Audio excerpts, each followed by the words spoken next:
We introduce to you our opening panel, two storytellers who are going to explore the theme of redesigning organizations.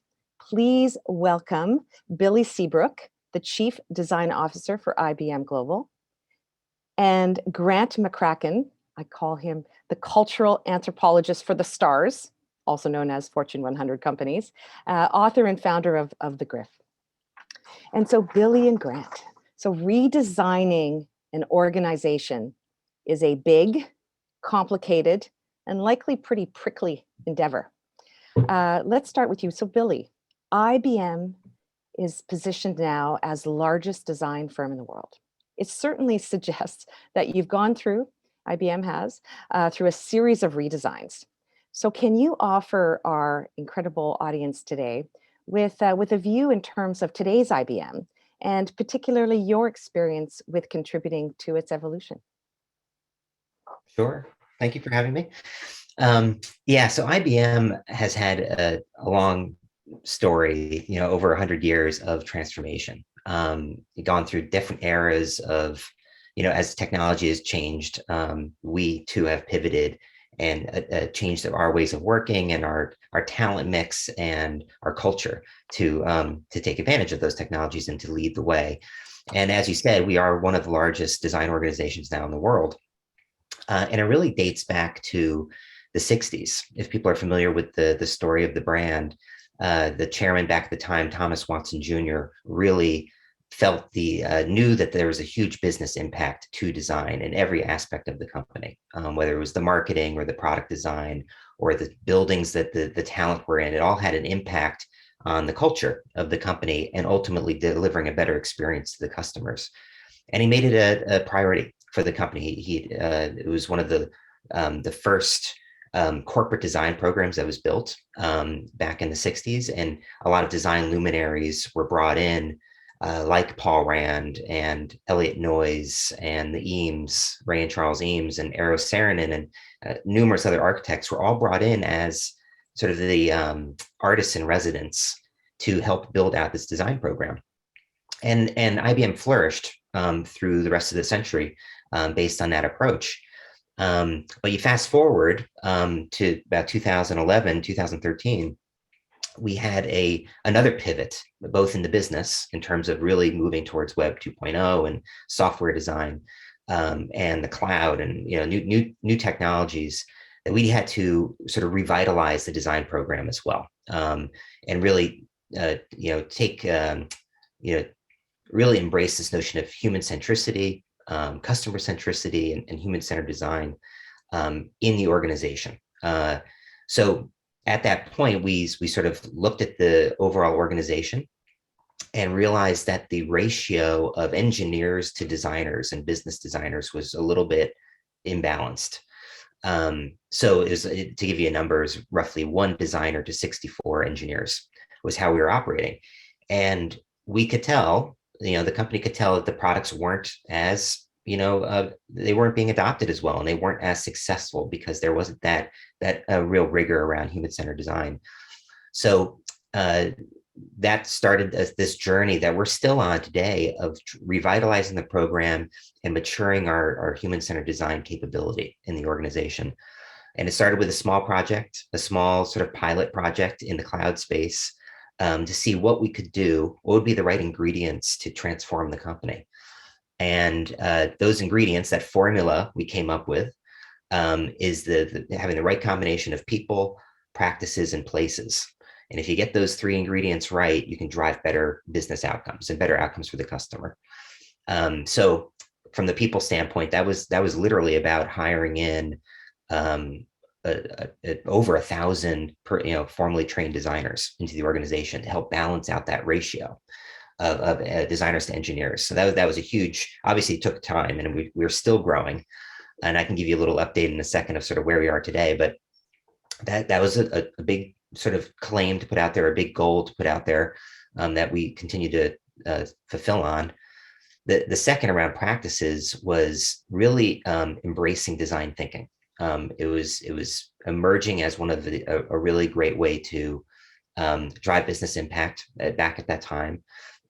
People were really embracing it across different parts of the organization. and to really bring sort of a new, uh, human-centered design rigor to software development, and to really understand what the end user needs and not just sort of rely on bias or sort of what's been done in the past. So developing our own enterprise grade design thinking platform was one step of the challenge, and we have developed that and continue to develop it. But then scaling it across 200 300,000 person organization is no small feat.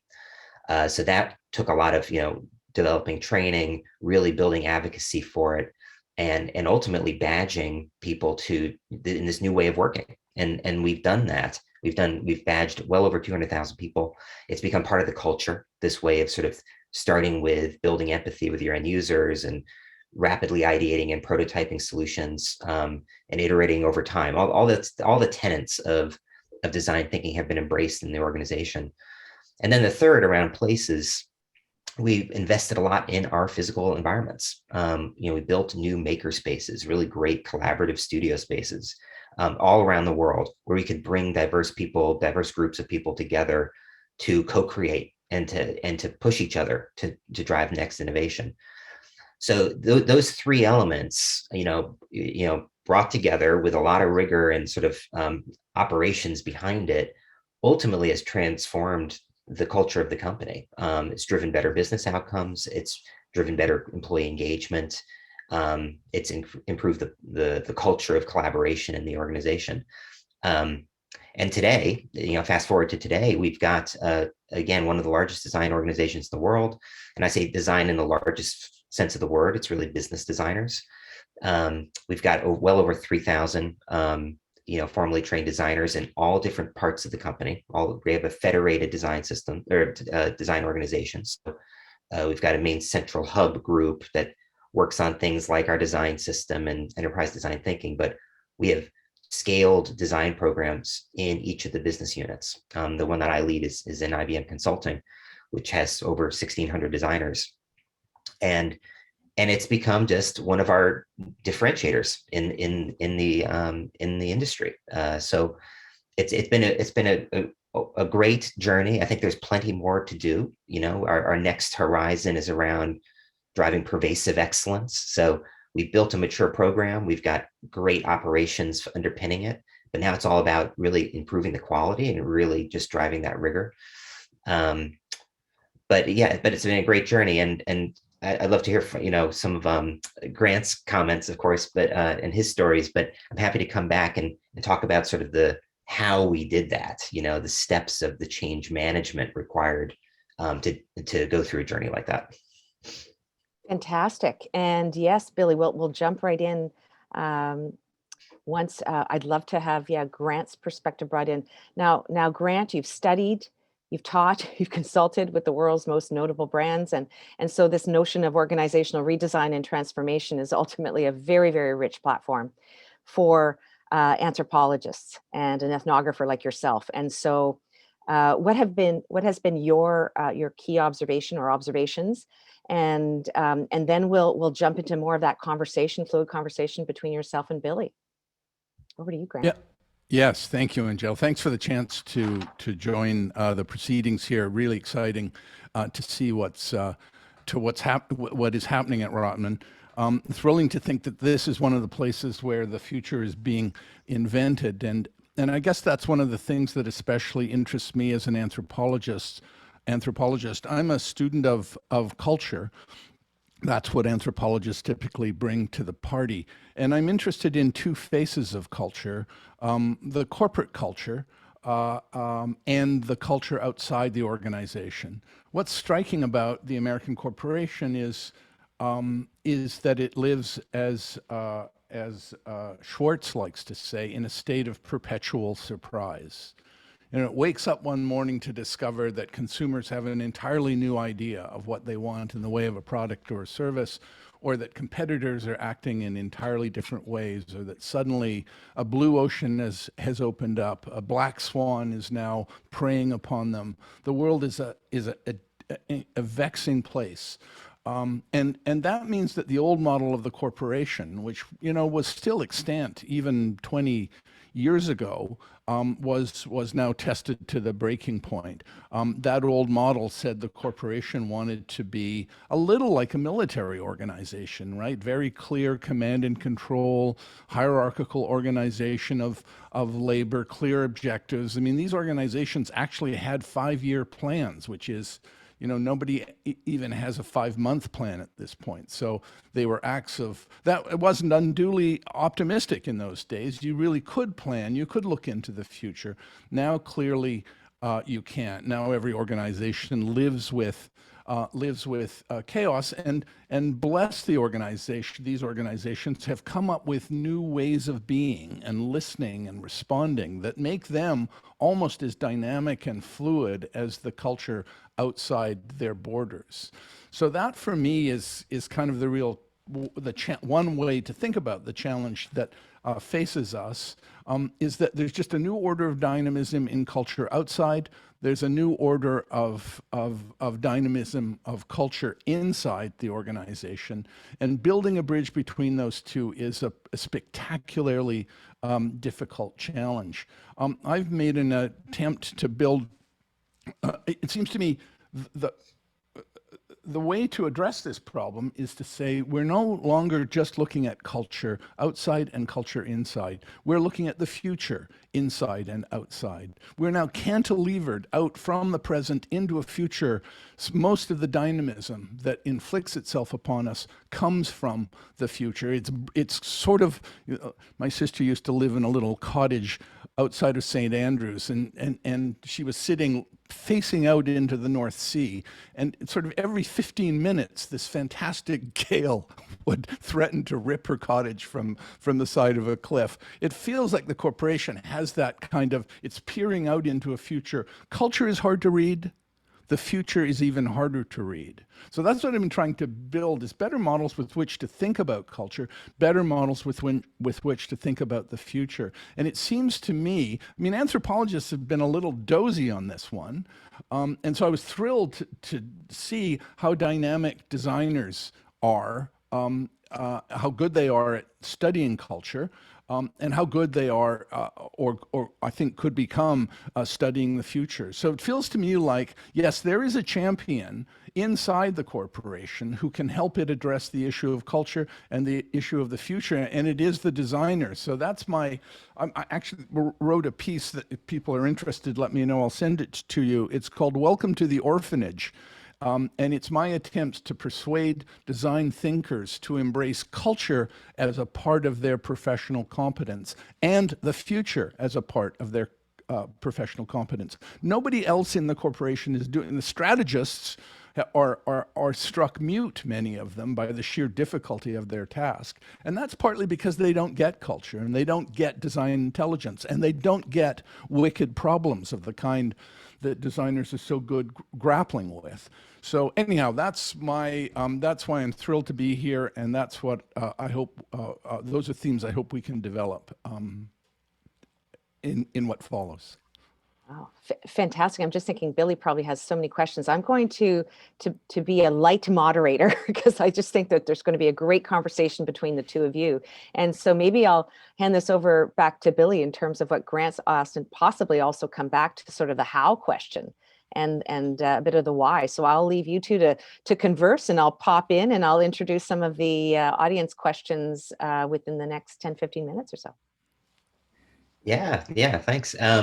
I love all that Graham was talking about, especially this notion of how the superpower of a designer is really that being able to see the opportunities through creative constraints, and also just I guess thriving in a state of ambiguity or uncertainty. That's sort of where the natural powers of problem solving come to bear. So we've lived through quite a time now, past 2 years of such change. And I think that is kind of where we can make the biggest impact is from a cultural standpoint in organizations, and obviously helping organizations pivot to seize the opportunities and not sort of get paralyzed by sort of the change that's happened. I think that was part of, going back to my previous story, just around the transition we've been going, or transformation we've been going through at IBM. it really was an exercise in change management and cultural transformation more than it was design transformation or digital transformation. And really understanding sort of the human desires, human motivations, what makes people tick, what's going to get people sort of to embrace change is always the trickiest part. And what we did, what we saw value in is just actually we modeled the transformation approach after John Kotter's 8-step process to change management, where you effectively start small, you build a proof of concept, you win support because you've actually shown a quick win, and you build a little bit more advocacy, and you slowly socialize the wins, and you celebrate the wins, and you bring more people in under the tent, and then you start to get a groundswell and it becomes a movement.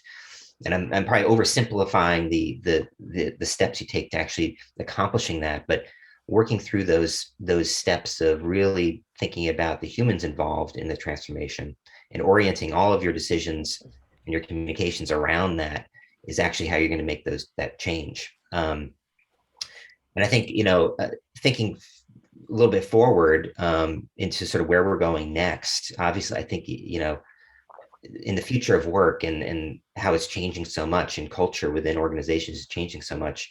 We actually did a study.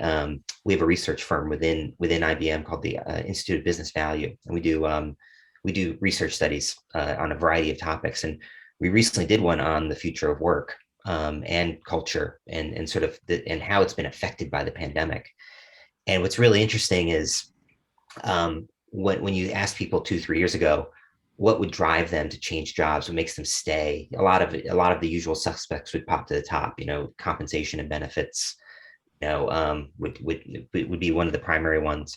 But now it's all about work-life balance, and maybe that's not such a huge surprise because people are now working remotely. They've sort of reevaluated sort of their what they find value, where their values are.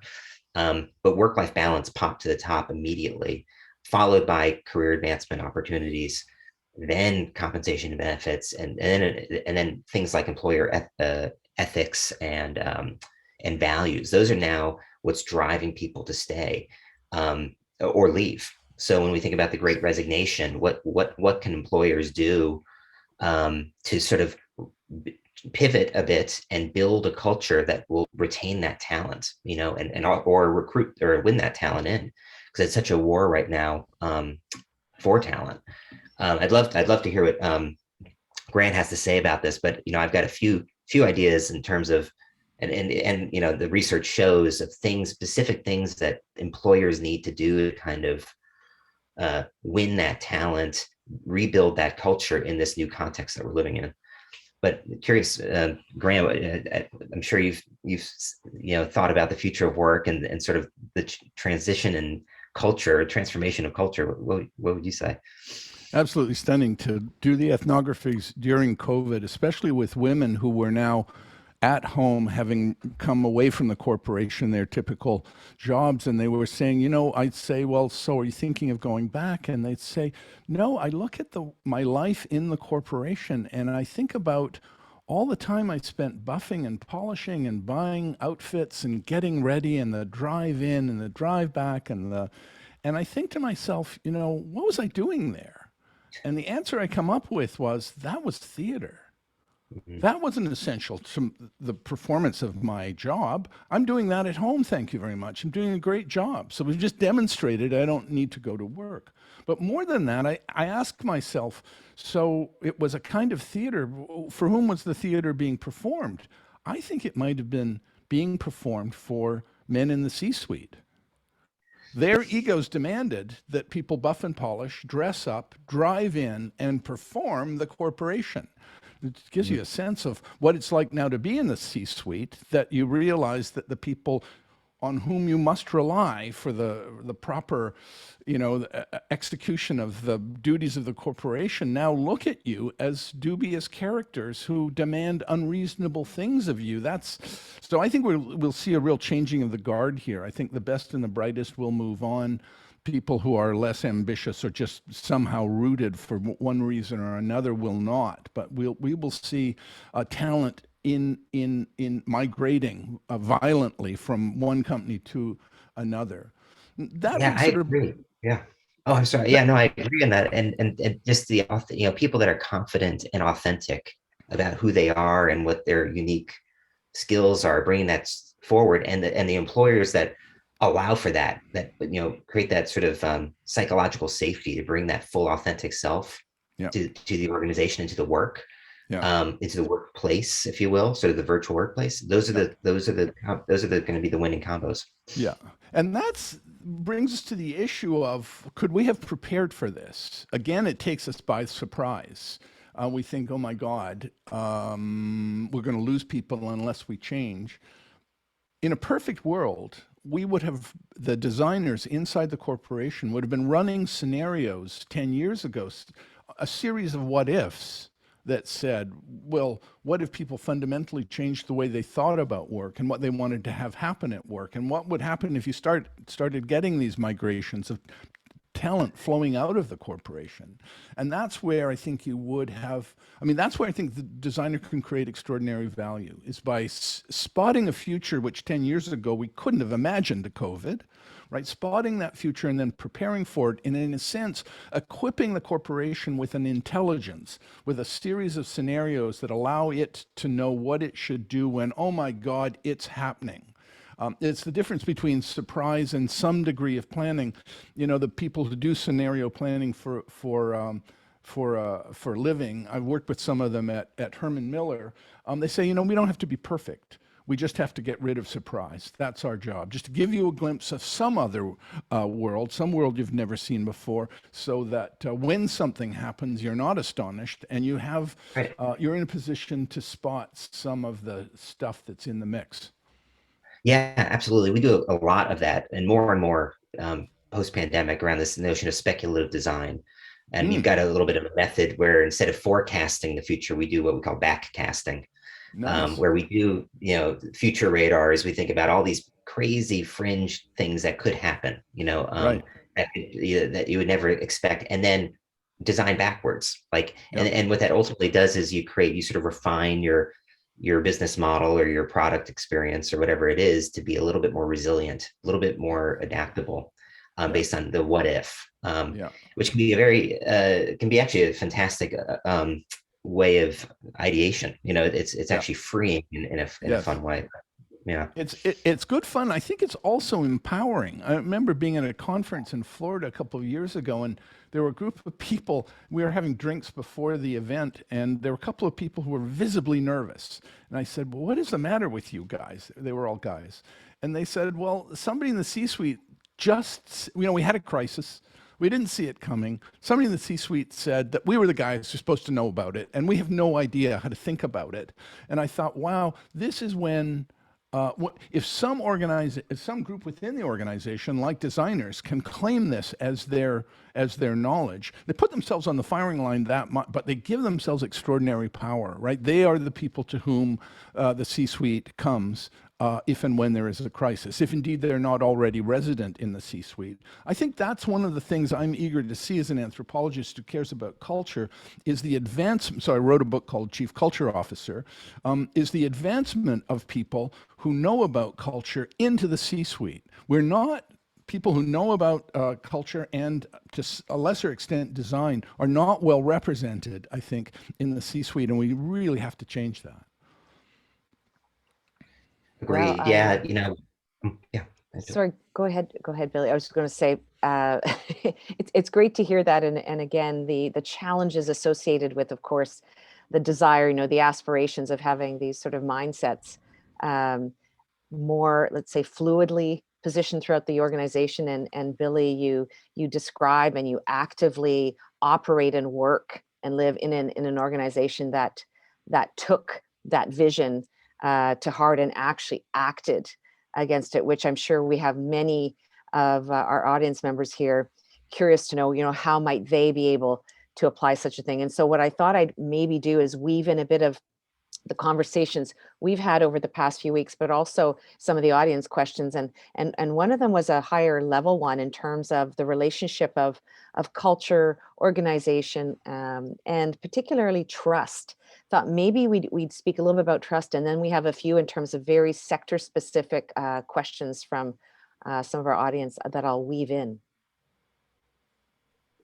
Sure. Yeah. So we've actually, within the IBM consulting world, we actually went through a transformation last year uh, that really focused in on what our values were going to be. And we actually changed the word from values to more, or to habits, actually, how we were going to behave. And from the top to the bottom, into the field, into all different parts of the organization, what would be our new culture? And a lot of what Graham was describing there in terms of bringing more empathy into the boardroom was absolutely one of the key goals, and just being more just human. So we ultimately came up with, I believe, 6 sort of principles that would guide our new behaviors, our new habits. The first one is around trust, actually, and it was really oriented around building client trust. And what that comes down to, and I'd love to talk a little bit about how trust is changing customer experience too, how it's so critical to customer experience. But within our clients, within sort of our customer experience, building trust was our number one goal. And it's really about just being dependable. It's being authentic. It's being reliable. It's being essential to what they need to do, and really building empathy with what their needs are and what they need to accomplish, and how we can be of service to them. So that was our number one behavior that we sort of hold ourselves accountable to, and we hold all the people within consulting accountable to. Another one was around collaboration. We collaborate to succeed. So we've completely changed our organization, literally our operating model and our organization, to be more squad oriented, multidisciplinary teams focused on a specific client domain. So it could be customer transformation, finance and supply chain, talent transformation, business transformation.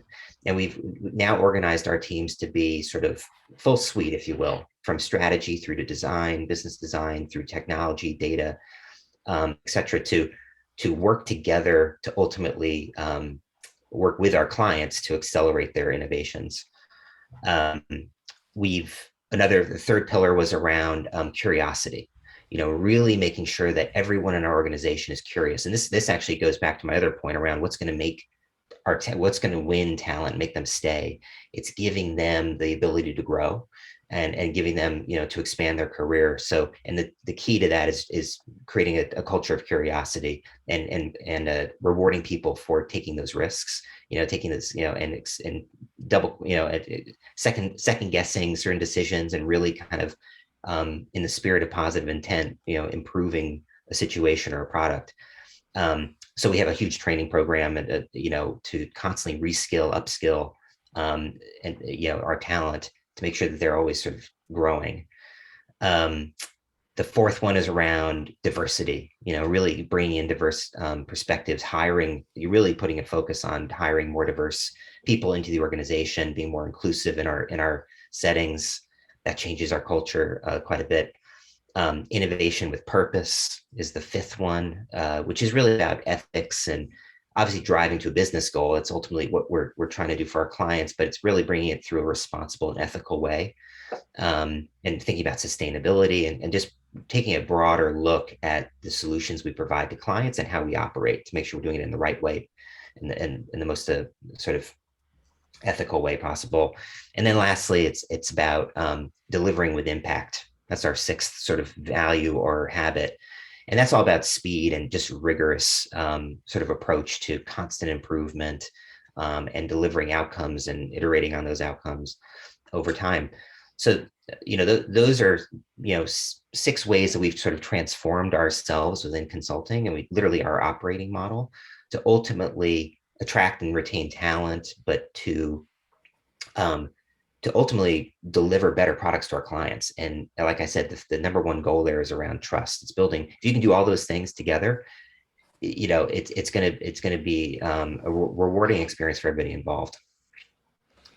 Yeah, it feels to me, I think it's fair to say, I don't know what designers say to themselves or amongst themselves, but for an outsider like this anthropologist, it feels like design thinkers are the architects of an organization that's changing almost in real time, right? We have a new set of orthodoxies, but each of those orthodoxies needs to be refined and reframed and transformed. Just to take 2 examples, we had a kind of outbreak of enthusiasm for empathy, which is, all good because the corporation often wasn't empathic at all. And now you feel this kind of shift from empathy to something like occupancy. Empathy is feeling someone's pain. Occupancy is experiencing their pain. Right? So empathy is about, a flash of the mirror neurons flash. We see somebody cry classically on the screen. We feel sad, and then the moment passes. What I think some people are saying is, let's go beyond empathy to occupancy, where we take up residence in that person whose experience we're trying to grasp. And that feels like it takes that will be an interesting challenge for us, is how we give people the gifts, the talents, not just to have that momentary, I feel your pain, but, oh my God, I experience your pain. I have a full-blown, full-blooded sense of who you are and what you need. Another example might be curiosity. These are to use two examples of Billy's excellent list. Curiosity can have a kind of, I think what I hear people doing now is saying curiosity, and Billy, I'm not suggesting that the ideas I'm talking about are not implicit in the list you just gave us, but just to draw upon these couple of things as an example of the anthropological contribution to design thinking. Curiosity is a beautiful thing. I think and it's a little like empathy, right? We'll be looking at something on the page or on the screen and we'll go, oh, that's weird. Or we'll be listening to somebody's speech and we'll think, geez, why do they say that? Like, why does their conversation go up at the end? Like, why do people talk like that?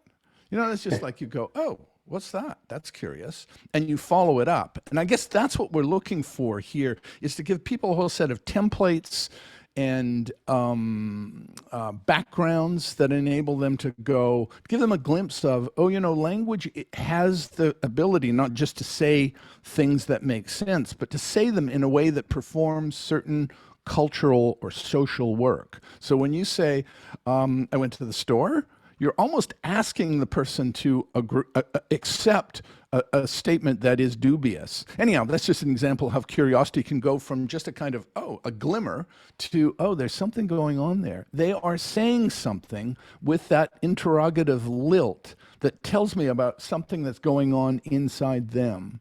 So all of this is to say that the corporation is changing in real time. We've developed all of these, thanks chiefly to design thinking, we've developed all of these concepts and instruments to assist the corporation as it transforms itself.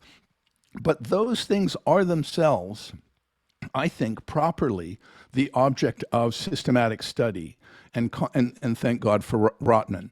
Then, right, we have a group in the academic world who systematically thinks about, okay, what is design? How does design work? How do we train people as designers to do things? But that kind of reflexivity, design thinking about what design is, design thinking about what the corporation is, design refining, developing, and then refining the concepts necessary to help the corporation come to terms with dynamism inside and dynamism outside. That's a really interesting challenge, and it's thrilling to see what Billy is doing at IBM. That too is a great example of how much, here's the frustrating thing for an anthropologist, is the corporation just ends up seeming like sometimes, and for some purposes, a great golub, like a great stupid creature that is slow to see and slow to react. It's as if it's walking around on the ocean floor. Everything takes forever. And so what we're trying to do now is equip it with vividness, right? This is, designers are meth in the bloodstream of the corporation, making it kind of active and energized. Well, I think the metaphor. No, you're right. And I think more and more when I think about sort of what we do with the sort of the objectives of the business designer is, just the design organization or capability, is around designing for relationships. I mean, I think that when you think about it's been really sparked by the pandemic, of course, but this desire to deliver more human experiences or build empathy with everyone and really have just a better understanding of everybody's personal situation. that's become just sort of like the primary goal for us, is to design for relationships, whether that's employee interactions or it's ultimately, organization to customer, the customer experience. It's ultimately you're designing for that human to human interaction, even though what's clouding that ultimate goal is just all this digital transformation that's happening in the way. But it's so easy to slip into conversations around technology and the experience, but really at the end of the day, you're really making a human to human connection via technology. And the best way you're going to build that, to come back to the earlier point, earlier question, is just the way to driving deeper relationships is through building trust. So you're therefore, if you're designing for relationships, you're designing for trust. And what's interesting, I just heard a stat from IDC, the analyst firm. They just did a big study around sort of what has changed in the world of customer experience over the past year or two, and what organizations are focusing on. And in the past, it was, when you're thinking about building trust with customers, it was more top of the funnel, if you will. A lot of investment going into marketing, making claims, trying to sort of pull people into kind of a way of thinking, or a sense of belonging. But it was sort of that was where the emphasis was, to try to have a like-mindedness there and make a connection. But now that's completely off, at the bottom of the list. All the investment is going into building trust at the customer service level, and putting all the funding into customer call centers, and building out CRM systems, because those are those moments that matter, where you're actually dealing with somebody, you're trying to deliver a personalized experience that's in context, that's ultimately going to get them feel like you've fulfilled on the claims that you made, when you got me to buy the service or whatever. And so now it's all about what's happening in the call centers. It's all about that CRM and that ongoing relationship. That's where the trust is going to come through. And that's where you have to have, put the rigor into really understanding the person's situation. How can you use technology to, again, connect those humans together? So we're focusing a lot on that, the whole customer life cycle. But when it comes to this big goal of trying to drive more humanity through technology, we're really honing in on those moments that matter. That's Thank you. brilliant. And I'm going to pop in here and just, sorry. I know we have 10 minutes left, and wanted to weave in a few more questions from the audience. And just to build on your conversation around curiosity, Josh has a question in terms of, Billy, perhaps some examples, precise examples. Josh says, Billy talked about creating curiosity at IBM. Would love to hear how that can be sparked and it can be sustained. And he offers a bit of a context here. Status quo breeds fixed mindsets, which is essential to generating reliable business results. And so he says we need to be searching for future scenarios, both good and bad. And so how can an organization help their people to reach this curious state of mind? And maybe I'll also ask Grant to top up a bit in that response as well. Yeah, I think it's sort of probably twofold, and what the ingredients are to sort of to at least spark curiosity, but then to sustain it. I think it's sort of more of a you can approach it in terms of creating an environment that provides that sort of invitation, that again, that psychological safety, to allow people to express a point of view, put out a thought leadership document, point of view, try a new way of working, and not necessarily penalize people for those experiments. Creating a sort of a culture of experimentation, and actually having reward structures around it. So when it comes to our performance, metrics, as we sort of measure ourselves at IBM, one of our 5 key metrics is innovation. I mean, that's one of the, and you could exchange that word for curiosity and sort of experimentation, but you're actually gold on trying new things and trying to improve the status quo. So that we actually have like a measurement in place, but then there's sort of a cultural sort of allowance that allows people to do it in sort of an encouragement. That's one side of it. That's at least gets people thinking that way. and then also we actually, as a services organization and a technology company, there's also kind of a pull effect where clients are asking us to come in with the next big idea, challenge our thinking, tell us what's new. So there's a little bit of a carrot there for us to constantly be challenging the status quo and thinking about what's next, and the race to technology, and whether it's cloud computing or it's quantum computing, we're always thinking about, it's almost in our DNA to think about what's next. So there's that sort of fundamental process within IBM. But then from a workflow standpoint, we've invented models, new ways of working that are actually founded a lot on design thinking, but we call it the IBM Garage, which is a co-creation method that we do with clients, where it's very sprint-based, it's agile-based, where we actually have milestones and gates in the process where we push people to challenge the concept, pressure test it, to see if we can improve it or if we're going down the wrong direction. So we actually have built-in sort of operational mechanisms to avoid getting stuck in sort of old thinking. But I'll let Grant pipe into. Yeah, that's I guess one of the curiosities that interests me most is collective curiosity. And so one of the things I was building recently was a set of tasks inside the corporation, so that people inside that corporation were dividing the labor in the study of contemporary culture, popular culture especially. So you had one person was responsible for movies coming out of Hollywood. Somebody else was responsible for meme manufacture. Somebody else was responsible for what was happening in television. So each of them had a piece of the waterfront. They were studying it systematically. They were bringing it back to a brown bag lunch and comparing notes. And the amazing sparks would fly as their curiosity began to provoke one another. The other piece here is, of course, the brainstorm, which would then follow.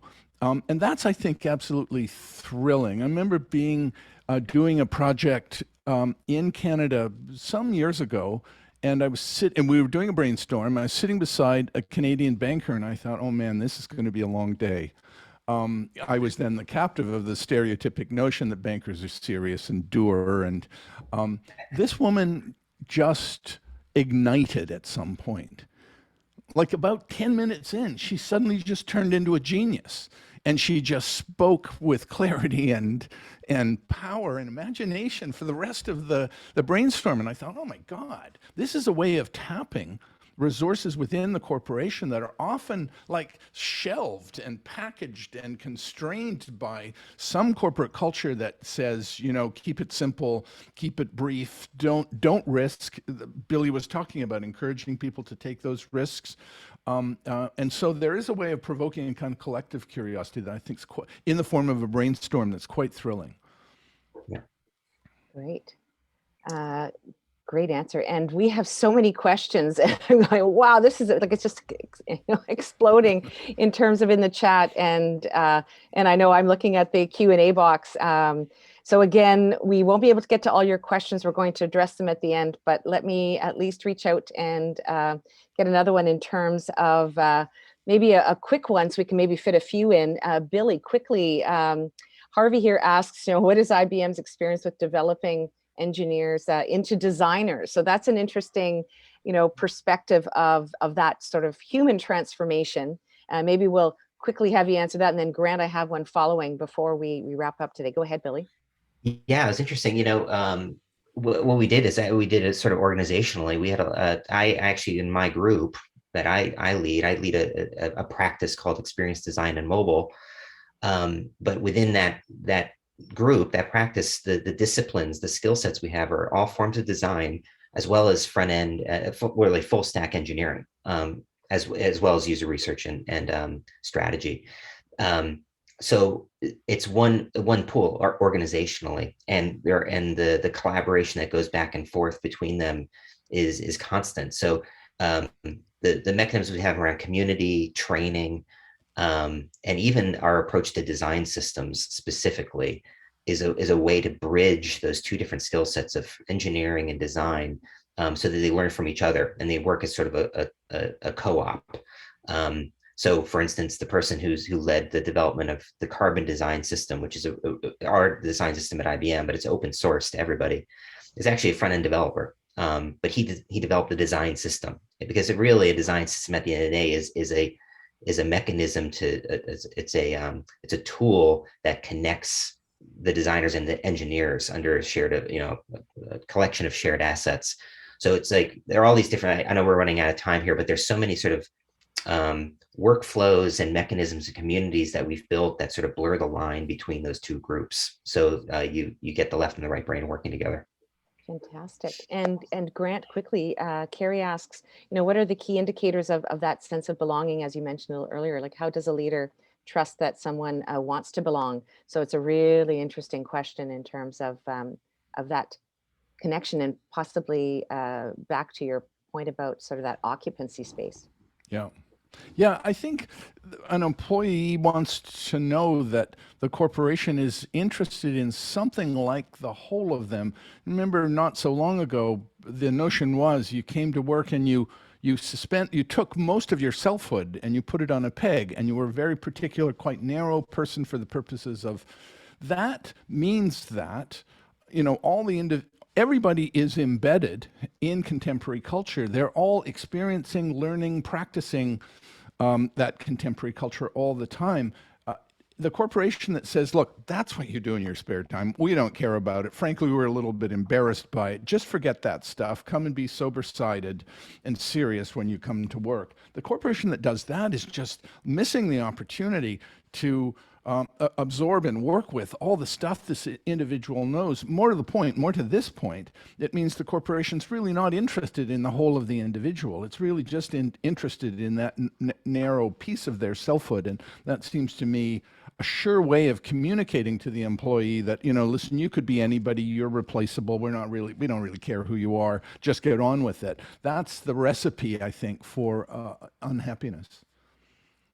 Wow. And with that, I cannot believe it. We're at the end of our panel. Oh my goodness, we could just have you speak and have the audience. And again, all these amazing threads, and a shout out to our decoders, Anjana and Sophia, who are in the chat channel, providing additional context links to the ideas, the sources that both Grant and Billy have shared with you today. So please join me in thanking Billy and Grant for giving us at least a taste, a sample.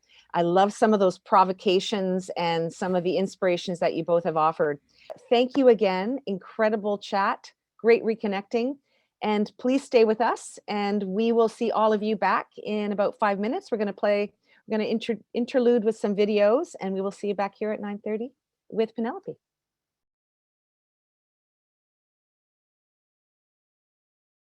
Good morning. Welcome, everyone. I'm Penelope Fridman, president of L'Institut Day, and I'm happy to be here with you this morning with Tim Gallus, Chief Idea Officer at Barclays. So welcome, Tim. Hi, Penelope. How are you doing? All good. Thank you. So we're here today to talk about rethinking purpose. And just want to start with sort of a provocative idea that the concept of purpose is actually not a relatively new concept at all, but that it's actually more revolution than evolution. If you think back to Adam Smith, he was really talking about purpose with the invisible hand. And if you think about Rockefeller and Carnegie, they sort of define modern philanthropy, which has sort of evolved into a sort of a broader concept called purpose. So just curious to know what your thoughts are about purpose and how you would define it and its role in today's organizations. Well, I love that you've already kind of changed the title of our talk. I wish you would have told me you were going to do that beforehand. Getting back to what purpose was all about. I love that. And I want to give a little shout out real quick to Grant and Billy. I've been a big fan of Grant's for a long time. So Grant, don't be surprised if I just build on everything that you just said, because I think it's all super connected. And I think back to your point, Penelope, purpose, I think going back to the Adam Smith quote, and when businesses started and before they were brands, I really think that there was a real reason for being beyond profit. So I still kind of stick with that idea of it really is that why above and beyond profit. So that's kind of the starting point. And then I add a couple other things to that. And it's really so that you can really produce some sort of meaningful impact to your stakeholders. And that can be defined in a multitude of ways. To kind of add to that, and I'd love to use this as a bit of a driver for what we're talking about. In addition, I really put purpose at the core of an organization, and really it should guide and inspire all actions. What I call a whole brand, which we've talked about, everything the organization does. And, in a sense, it is the soul of the organization in action. And I kind of like thinking about it that way. So that's how I define it. It's really that why, that soul in action, above and beyond profit. No, absolutely. And I know in the work that we do as well, we always start with a concept of purpose, because that is that guiding light, that North Star around which everything that the organization stands for, believes, does, and I'm going to say rewards and reinforces within the entity itself, should really stem from and support this concept of purpose. I think that's great. And Billy sort of said that too. When you get, it's hard, you can't really separate purpose from culture. Purpose, in a lot of ways, I think purpose is a business model. And it, like culture, they are highly connected, and they can and should be your biggest unfair advantage. Billy sort of talked about rewarding based on those behaviors. And I think that's true. That's just a way to prove your commitment and your overcommitment to that idea. And that's really where a lot of organizations don't live up to their purpose, because they're not really living it. A lot of times it's, we've all been a part of those half-day exercises or those full-day offsites, and all of a sudden there's this document that sits somewhere on a wall, but it doesn't ever actually get put to use. And that's where purpose gets in trouble, because there's a lot of cynics and a lot of pundits that don't believe in purpose, or only see purpose kind of going off the rails. But I think when it's done right, it really is such a powerful tool for any organization, and that's really what I pay attention to.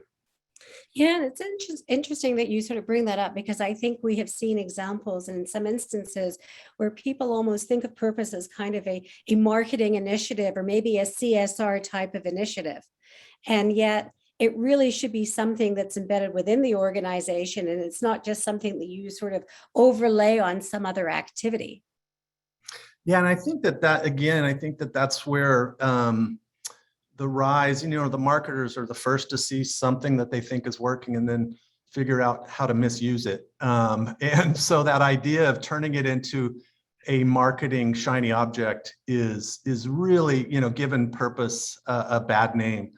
When I kind of step back, it really is that core idea that has to be believed and drive culture, innovation, all of your soul inside. And then hopefully it becomes something that drives ideas for the outside, ideas that I would call ideas worth advertising, not just creating this CSR initiative or something that's very different than what the core idea is. And that idea, when you see that behavior on the outside, very different than the behavior on the inside, that dissonance is really where you see most brands and organizations fall apart. There should be very little daylight between what's happening on the inside and what's happening on the outside.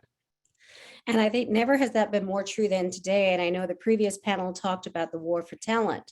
And we're seeing a lot that people are making decisions about what organizations, not just that do they want to support as consumers, but what are the organizations that they want to be part of and work for? And purpose can often be that defining factor for many, especially younger people today, who say it's not just about having a job and getting a paycheck.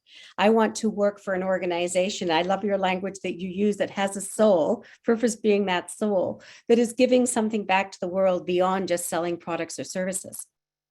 Well, it's interesting because it is scary. Billy talked about the study that IBM did, and the things that ranked at the top are really tricky because they're really hard. I work with a lot of people that are a year, 2 years, 3 years into their career. So when they see that they can make a jump for a salary increase above and beyond all the other reasons they work in my organization or the organizations I work with, That's a very enticing thing right now.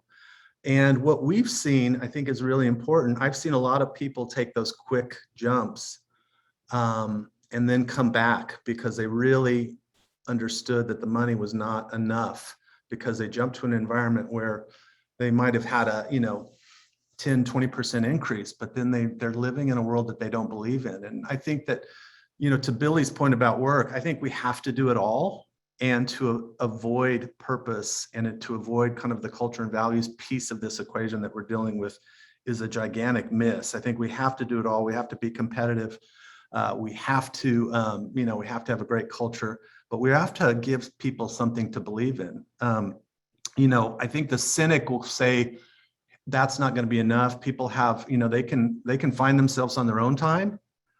And I think that they're, when you're spending 40 plus hours a week with people and with an organization, why can't the goal be to make that organization have a strong belief system and then use that as a recruiting tool? Why can't you flip that equation? 80% of the people in at least North America say they're not happy with their jobs. Why can't they be happy with their jobs? Why is that something that we just give up on? And I think that's where purpose comes in as a recruitment tool, as a retention tool, and then ultimately, as I've talked to Angel about, it's an innovation tool. It has to be across the board. No, absolutely. And if purpose can be one of those big differentiators as well between you and your competitors, the importance of purpose, especially today in a marketplace. We used to talk about it being a marketplace of meaning today. It's beyond just the transactional concept of business. People are looking for things that are pertinent to them, that they have empathy with, that reinforce who they are, what they believe in, sort of those badges of honor of almost what they stand for. And purpose plays such a big role with all of that. I think it's interesting, this is a really hard one for me to say, and in the rooms that I'm in, where we work with a lot of brands and we're touting the power of brands, a lot of times I'll say people they don't love brands, but they do love ideas. And if you have an idea that actually can make them feel better and make their story feel better, that's where you see the power. And, the purpose in a brand is not really about being the hero, it's being the helper. And so people, they love ideas, and you look at the brands that we all tout, Patagonia obviously is an easy one, but the guy that I'm standing behind at Starbucks wearing his Patagonia puffy coat, now there's a little badge there. And, at one moment in time, there's some kind of story that person is telling themselves about that decision. And that person doesn't really want to be a part of Patagonia's story, but they love it when Patagonia is a part of their story, that alibi that people tell themselves. Why did you buy that car? Why did you buy that coat? Why did you make that decision? And, I think that's where that badge really, whether it's, explicit or implicit, it's really there. So it's, now that we sort of established like the role of purpose and the importance of purpose in the world today, I think one of the questions that I often get asked is, that's great and that's wonderful, but how do we identify what's the purpose for our organization? And I know, one of the things that I firmly believe in is the purpose has to come from a place of authenticity. You can't just go, I really like that cause or that idea or that ideal, so I'm just going to hang my hat on that. So that can be a real challenge for organizations today. And I know when we're working with organizations, with our clients, and we're talking purpose, we always look for, what is it? What is that something beyond the sort of the transactional, the functional of what your business is doing, that actually you are giving to the world, that the world truly cares about? I love the language that you use, that it's not hero, it's helper. Where is it that you are really helping the world on a deeper, more significant, more emotionally resonant space? So when you've been working with clients, how do you help them uncover what their purpose is as well? Well, it's always a tricky, because purpose, and you and I have had this discussion, you want to hope and assume that there is something in the DNA of that organization and in the blood of that organization. Now, it might not be present and it might not be easy to see right now, but when you start lifting the hood and you start looking deeper and deeper, there might be something there. It might be in the origin story, it might be in the founder's story. It might be in the product, but a lot of times I love, my moment in time, and I always tell the brands that I work with, we move pretty fast because we like to be as objective as we can, because we tend to see things that are much more positive. When you're living and breathing that organization day in and day out, sometimes you miss what's really there. So we tend to really dive deep, and I know that you do too, and look back into that origin story and really find what is it that you're good at and what does the world actually need, and finding that overlap. And then in addition to that, as we start to kind of broaden that out, what is it you're good at? And then I also always add sort of that extra qualifier. What do you have license to talk about that the world cares about above and beyond your product? Do you have a license to expand something above and beyond your product? And that doesn't mean you have to always do that. But, you and I had talked about deconstructing a brand like Dove at one point. Talk about a tough category, or a very, on the surface, a very commoditized brand sitting on a very competitive shelf. And you and I were sort of debating this idea of like, how do you bring a story to Dove? And when you kind of go back and go, well, what license does the actual product give you in the world that needs to happen in the world? And this idea of a very simple product that doesn't have a lot of ingredients, there's sort of a purity to that.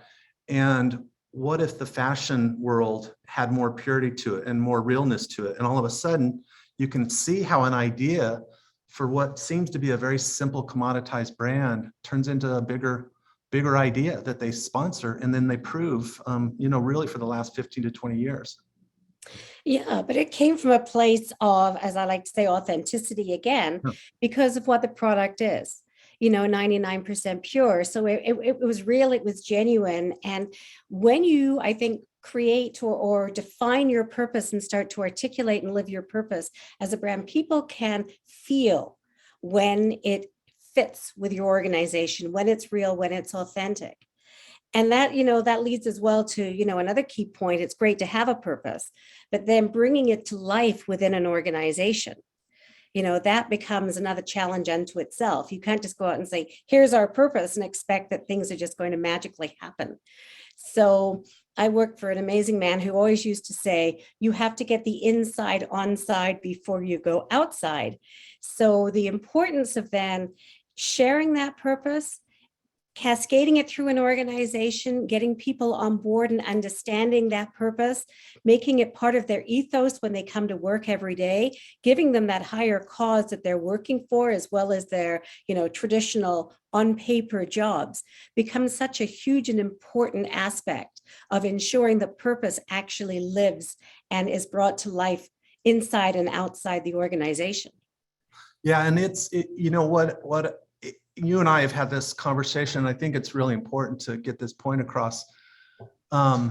Every organization can get there, but it's not easy. But the work is so worth it, especially if you believe that it can influence all of your actions inside and out. And that's where we get in trouble if we think it's just for a marketing purpose. It's really not. That should be the last thing, if it is. But there's so many different things that it can do.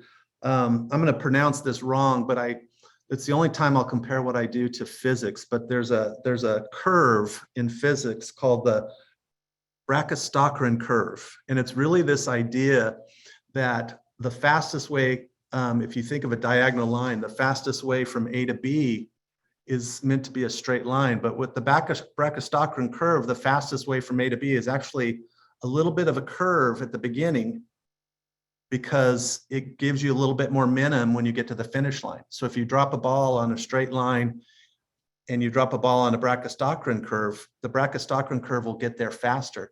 So I say that because a lot of brands wait until purpose is fully baked. And I watch a lot of brands. Chipotle is a great example. The fast casual food brand, they basically years ago told the world where they were going. And they said, this is where we're going. This is our vision. This is our mission. And they've never strayed from that. They weren't there yet, but they said this is where they were going. They told their organization that. And then they proved that journey with actions every step of the way. And that's where that curve has really happened. They created momentum by creating actions. And a few years ago, when they went GMO free, everybody thought they had already been GMO free for probably 15 years, and they hadn't been, but they were getting credit for that because of those actions and going to that vision. And I think for those that doubt purpose and doubt how it can be a cultural transformation, you have to start, and it has to be real, and you have to tell everybody where you're going, and don't be afraid that it's a work in progress and that it's not baked. It's much more of a verb than it is a noun. Just like a brand has to be a verb, it has to be a series of actions. Yeah. And when you think about it, purpose is really intention. And intention is ongoing, and it's not something you can just check off as well. And I think we've seen examples of organizations that think they've checked off the purpose box.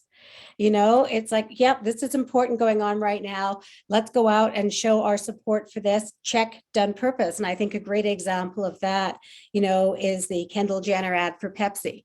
You know, that really did feel like a checkbox of ticking off purpose and trying to be authentic and, you know, showing that you were relevant in today's world, but it just screamed inauthentic, trivializing an important position. Like it was, I think, a great example of purpose gone wrong.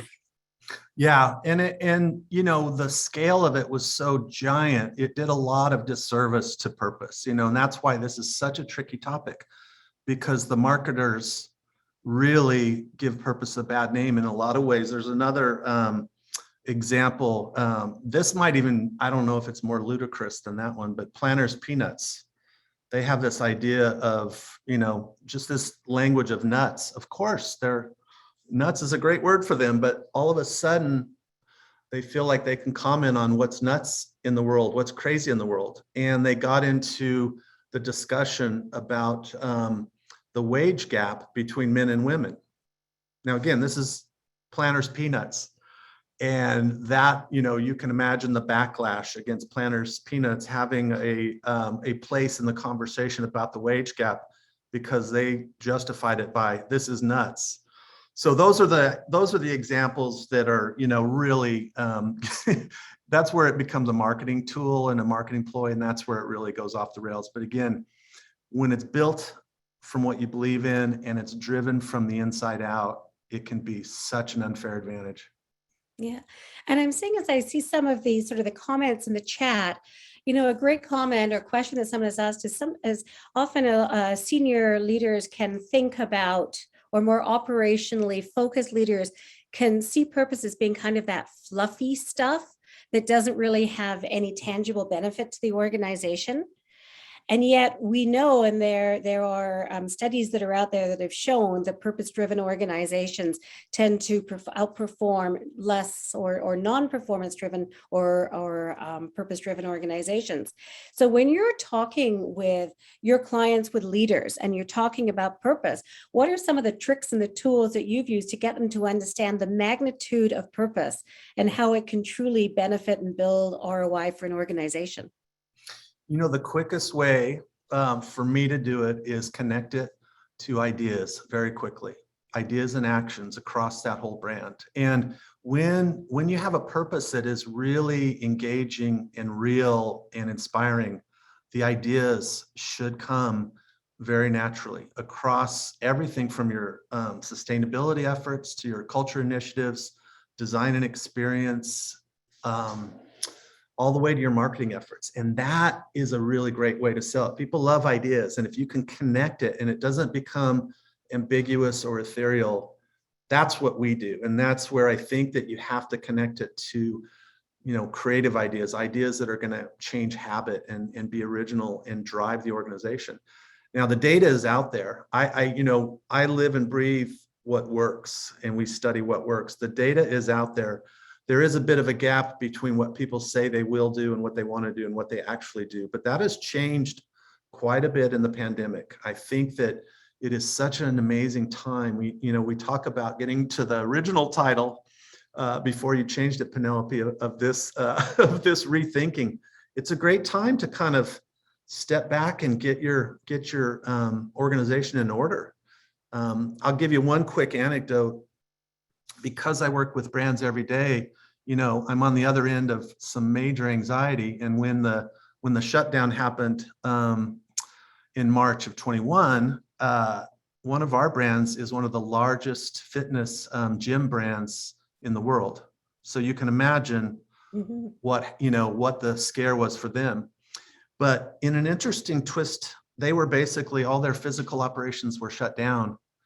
But because of their purpose, they actually didn't stop innovating. They went digital and they went virtual because their purpose is really to make the world healthier. And so they said, well, we can't just stop because our gyms are done. So they basically took over Facebook Live and created a whole new business and model and revenue stream for themselves by becoming a very digital brand, which they weren't before the pandemic. And now, almost 2 years later, their share price is higher than it was before the pandemic. And they've built new muscles and new strength. And I think that's really interesting. I want to quote Disney, but it's Roy Disney. It's not Walt Disney. I'm sorry. I wish it were Walt. I'm sorry. No offense to all the Roy Disney fans out there, but this sounds so simple, but I saw this and I just liked it. He said, when your values and purpose are clear, decisions become easier. And this idea of being in trouble, and Grant and Billy talked about the world that we're in right now. Without that grounding effect, it's really hard to know what to say yes to and know what to say no to. And purpose can be that tool. And it's in the right hands, it's anything but fuzzy. Yeah.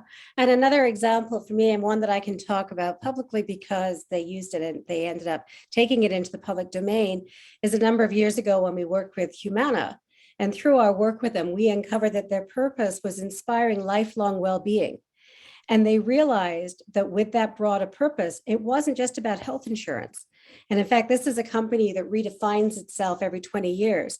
So they took that inspiring lifelong well-being and realized there were new business opportunities, revenue generating opportunities that they now had the permission to expand into, which they then started to pursue, which obviously had a great impact on the value of their business. So just looking at some questions that are coming in, and one in particular that I think is really interesting is, can purpose be like like a short-term goal, long-term? Sorry, I'm trying to understand this question in its entirety. Can purpose be like the goal is short-term, long-term, or personal and professional, or humanistic and business/profit oriented? Give me that again. Yeah. Is purpose as a goal short-term, long-term? I think that's an interesting couple of different dimensions to look at purpose through here, both short-term and long-term, personal versus professional, or humanistic versus business or profit-oriented. To me, purpose is any and all of the above. How do you feel about that?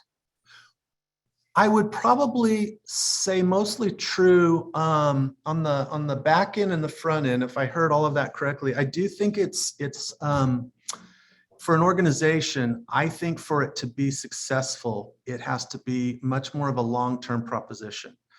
I don't think purpose comes and goes, and I don't think it's trendy. I do think that you can develop it and evolve it based on more of a zeitgeist, things that you see that others don't see. But for it really to be profound and to help an organization, I think it's much more of a long-term commitment. And then all of those actions that you create are proof of that commitment, that overcommitment in a lot of ways. But if it's too short-term, it's chaotic. It creates a organization that's not confident and is not consistent.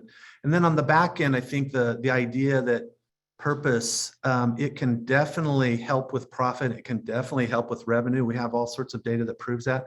But again, I think back to that definition, it needs to be above and beyond making profit. And that's where, if I heard that correctly, I would say, yes, it can help those, but it isn't built on making profit. Does that answer that question? Yeah, and I think that to your point, that profit is actually an outcome. It can't be the sole purpose of purpose, so to speak. And I think also that while, yes, it's a long-term, you have to have a long-term view. You also have to have some short-term wins. in order for it to sort of stick and even be seen as viable. And to me, one of the quickest ways that you can come up or incorporate more short-term, let's say, goals or objectives with purpose is looking at things like performance appraisals. If this truly is the purpose of our organization, it's not enough to just go out there, state it, and through your sort of marketing efforts and possibly your customer service, bring it to life. But also we should be identifying what are the behaviors that support that purpose and building those into our performance measurement metrics internally. So people know, when am I actually behaving on purpose versus when am I not? And that's something that we can do to actually make purpose more immediately real within an organization. I love those, I love those types of examples, because those are the things that you have to say, is it really right? Is it the right idea? And if you can take it all the way down to performance reviews, to how you hire, how you reward people, I think that's where you really see it happening. Nothing is more fun than to have a purpose that an organization believes in and see lots of different people contributing to it. And that's one of the things I love about purpose is it's a place, for a lot of brands and organizations that do it right, it gives everybody in the organization a place to jump on, and the train's moving, but it gives you a place to jump on and add to that vision, because it's not done.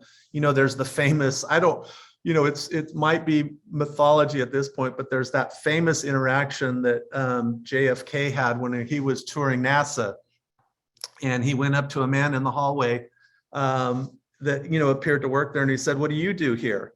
And he said, "Well, I'm helping a man get to the moon." And it turns out that the man was a janitor at NASA, but he got the message, he got the bigger purpose. And whether that's true or not, that's really the way it should work. It should, everybody should feel like they're a part of that idea, and it's never done. You say North Star, it's called the North Star because you can never reach it. And that's the idea. It's never done, but it gives everybody a place to jump on.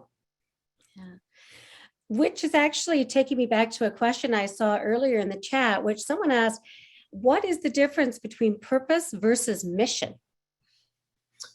Well, mission to me is really the what and how you do something, and purpose is that why you do it. So mission can be, that we want to make the best product, and here's how we're going to do it. We're going to do it with organic ingredients, and we're going to do it with this workforce, and we want it to be the best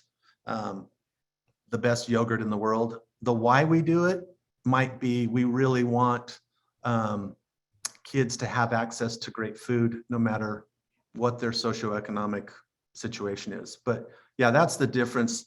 The mission is much more pragmatic, and it's much more of the what and how, maybe, but definitely the what, and then the purpose is the why we do it. Yeah, I think that's a great way to look at it, that the what and the why, and that deeper resonant why comes from a very sort of emotional and deep space, and is less defined by the products and services of your entity or organization, but that deeper raison d'etre behind the products and the services, which, if you think about how most businesses start, often entrepreneurs and founders, they don't start by saying, I want to create X widget. There's usually something much bigger, a much deeper, much more personally connected story behind how they came into being with that business. And that really starts to get, I think, to the nugget of where purpose lives and comes from. Yeah, and that's why it's so scary for businesses to behave in a status quo. And so many of our industries have been disrupted by someone, and usually a CEO, an innovator, an inventor, that really wanted to change the way things were done. And I think as we get into it, I think this idea of accelerating purpose and putting some aggression behind it can be really powerful. I read a great piece a couple of weeks ago about the difference between sort of that purpose that sits on a shelf after that long team building exercise. Sometimes that looks to an organization as a mandate versus, what Patagonia does, and really powerful brands where purpose is much more of a movement. And there's some energy and there's some aggression behind it. And everybody kind of believes in that. It's a reason to join the organization, and it might even be a reason to leave the organization. But that's where that idea gets really powerful, where it's much more than a mandate, but it can actually become a movement. And I like that. I like that change of perspective, because I love the idea that in this day and age, brands, it's a very competitive world out there. And if you don't think purpose can be an unfair advantage, you're going to get passed by everybody. So the idea of using it as a little bit of a chip on your shoulder, and that we're in this category or this sector to actually see change happen. Look at the brands that have come in and started from the outside. Rarely do you see it happen from the inside. All of the brands that we look to today are people that have really been outsiders, and they're coming in and they're building it from the outside because they want to see change happen. Right. So back to your idea that purpose can drive innovation. Disruption comes often from purpose. Yeah, and I love it. I mean, if it's not driving innovation, if you're not asking, does this idea, is it driven by our purpose, or is purpose, part of that brief, then something's off. And then at the end of the day, you talk about brands getting it wrong. If you create a big idea and it doesn't connect to your purpose, it might be a nice idea, but think of all the equity that you've lost. And that's where I don't even share an idea that a brand does if it's not built on their purpose. We talked about CVS, the big drugstore chain. They had a purpose about being about health for a long time, but they hadn't proved it with any actions. And to Billy and Grant's point, along comes a couple of designers, and designers were the ones that were responsible and said, listen, for you to actually prove your purpose, you have to do something. And they put together a business model and a business plan and said, here's what would be a big proof point, a big overcommitment. Quit selling tobacco. Oh. And they proved it to CVS, and that sort of sent CVS on their way to live and breathe health. And this idea of using that as an innovation and permission to say, you know what, our competition sells tobacco, we're going to get rid of tobacco. And that's going to be on our journey, on that curve. That's an action that's getting us to that vision that we have. Yeah, no, amazing. So Tim, a couple of other questions that have popped up in the chat. So one of those, to ensure authenticity, shouldn't a purpose statement be developed through a broad participative process, including sense making of a vast amount of personal stories? Yeah, I think that, when purpose goes wrong, it's usually, a lot of times it can be done, from the top down. A lot of times when we work with organizations, and I'm sure you do this, you look for sort of I heard this term the other day, the shadow organization. Don't look at team models or hierarchy. What is that horizontal? Who are the real influencers in an organization? And you need to know, because if you have a great purpose statement and people don't believe in it and don't share it, then it's nothing. It's like the tree that falls in the forest. So those stories, those ideas, you got to take all of that in, because you're pressure testing it the whole way. So yeah, I fully agree on that. The getting to it is part of the idea. It's not just plopping something down in front of an organization and saying, go. Yeah. And, to bring it back to a conversation, the previous panel's conversation where they were talking about culture, I think the purpose obviously has a huge influence, or often comes from the culture of an organization as well. And you could almost look at culture as almost the embodiment of your purpose within the organization. And in a well-functioning organization, they will be aligned. And if they're not aligned, that's an interesting area to look at, to go, why aren't these aligned? Where's the disconnect? Where is it not resonating, or maybe where we haven't got it quite right? Yeah, and I think, I love that you said culture, because I think you can, the point to being authentic is, once you lift that hood and you look inside of an organization, you start to understand their origin story, their products, their formulation. All of those things become fodder for getting to purpose. Now, and there might be something really powerful in that organization that just hasn't been unearthed. And so you have to look at all of it. And I love all of those ingredients. And I think, I answered it a few minutes ago, but then when you start to put ideas into that mix, and you show people, oh, it actually creates this energy. And there's no better energy for an organization than ideas. And sometimes we'll put an idea very quickly in front of an organization and say, we think you can do this. And everybody says, you know what, we think we can do that. And so we step back and go, okay, if you think you can, let's say CVS, get rid of tobacco, and you haven't articulated your purpose, but you think that's an idea you can do, work backwards. Go, okay, now what would be our purpose that would allow us to do something so magnificent? And so sometimes, you know, I love the idea of working forwards and backwards. Sometimes you have to create that idea or look at, you know, the characteristics of your culture and work backwards and go, all of these things are true. All these things give us license to do this. What would our purpose be to get us there? Mm-hmm. And that's a great example of how when you actually have a purpose and you live your purpose, it actually can drive some pretty significant business decisions that you probably would not have made if you had not had that clearly defined purpose. Yeah, I think it's you know, it's things that you add to the organization, you know, and again, like CVS, sometimes it's in the great designer model, it's let's not make anything, let's get rid of something, you know, and that's why I love that CVS idea came from designers. Yeah. So one other question, and let's see if we can do this in about 60 seconds. Okay. And it's a big question. Oh gosh. How can purpose-driven businesses better understand and integrate the cross-cutting nature of critical values and actions like DEI? Too often DEI is siloed within organizations and purposes are not truly inclusive. Well, I mean, as any organization, and all of us are in organizations right now, it has to be all one and the same. There is no separation.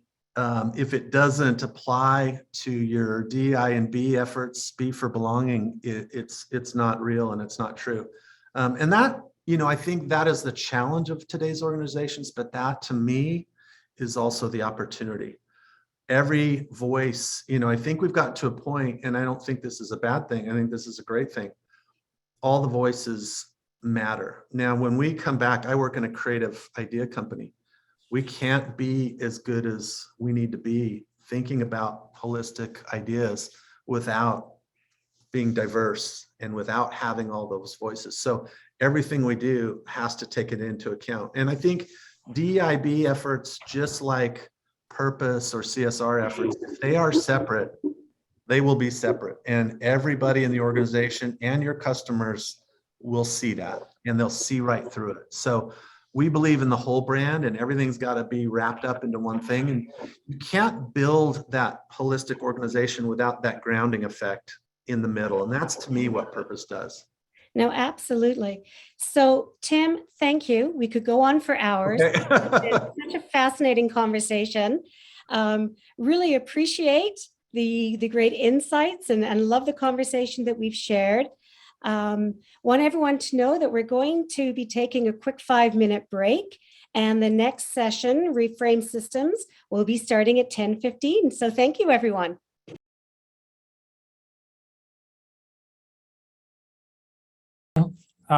What a discussion already this morning. My name is Anthony Fieldman. I'm an architect and a partner at Dialogue, and I am being joined by Tim Coldwell, who is the president of Chandos Construction. And we've been asked to talk about reframe systems. The fact is, systems depend on all the other topics being discussed today. So there was a lot of resonance in what we heard, and probably we'll have a little bit of more discussion around some of those same topics, to be frank, because systems are kind of all encompassing. But to begin with, what we're going to do first is talk a little bit about the kind of meta drivers of systemic behavior and design thinking, and then we'll get into some proofs in application. So the first thing is, we have to ask ourselves, why should people care about the topic of design thinking at all? If they're not a creative agency. I think you've heard a lot of that already this morning. But the fact is, the world's full of people who lead and set the bar for others to follow. And the bell curve really explains this very well, right? Everett Rogers' diffusion of innovation theory, which is essentially you can copy and follow, which a lot of businesses do, or you can innovate. And what we're talking about today is innovation at the top of the bell curve. Excuse me. So you're going to hear a lot about design mindset and the ethical imperative of business, which sounds funny until you start reading things like Larry Fink, of BlackRock's recent letter, where he talks about never has there been more money available to new ideas to become reality. And it's fueling a dynamic landscape of innovation. At the same time, he says, access to capital is not a right, it's a privilege. And the duty to attract that capital in a responsible and sustainable way lies with you. And so that's really a theme we're going to talk about today. And it is an existential problem, right? Like we're facing really the results of our unthinkingness at large in the environment out there. And it's going to take human ingenuity to fix that stuff. So Tim, when you and I started talking, you started listing off a whole bunch of different ideas of why design thinking matters. Do you want to just launch into them? Yeah, for sure. And it's great to be here today. Thanks for the invitation. And for me, the way I think about it, I really think the true disruption happens at the business model level. I'm in the design and construction industry. It's a very fragmented industry. If you're in the automotive industry, there's 5 or 6 big players that really set the tone. In our industry, there's hundreds of thousands of small players who are all trying to protect their turf. They don't really share that easily. And so something that we're very interested in is moving it up from a project level to a business level. And then even beyond that, moving it to an industry level and really thinking about how this fragmented industry can better work together, and the operating system and different operating systems for that. So that's one point I'd like to make. And then the other thing, I don't really know if there's a lot of new things out there. I think being innovative and creative is really more about how existing things work together and making those connections. Yeah, that's really great. We heard a lot about purpose this morning already, right? At length just now. And so when you think about design thinking, you are, to restate that, thinking about companies that start with a clear purpose to frame their actions, right? And in one of the comments earlier, a woman in America, said, what are we hoping will be different as a result of our existing? And, that is an interesting paradigmatic question, which is, why are we here? And if we're not here to exercise a purpose, which I think we'd agree we are, then a good life, in essence, becomes a little bit about aiming that purpose and finding a place to practice that. So that is a really important ingredient. In addition, and I think Penelope spoke to this earlier, the idea of making a lot of money isn't a purpose or a strategy. It should be an outcome. It's funny because I wanted to say the same thing, but it's an outcome specifically of purpose aimed successfully, right? So the alignment, the daylight that I think Tim was talking about between things has to be very small indeed. And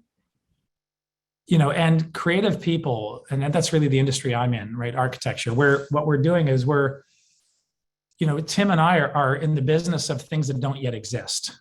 So that's the whole kind of creative bent of what it is we do. We imagine environments that don't yet exist, and then we create them right together.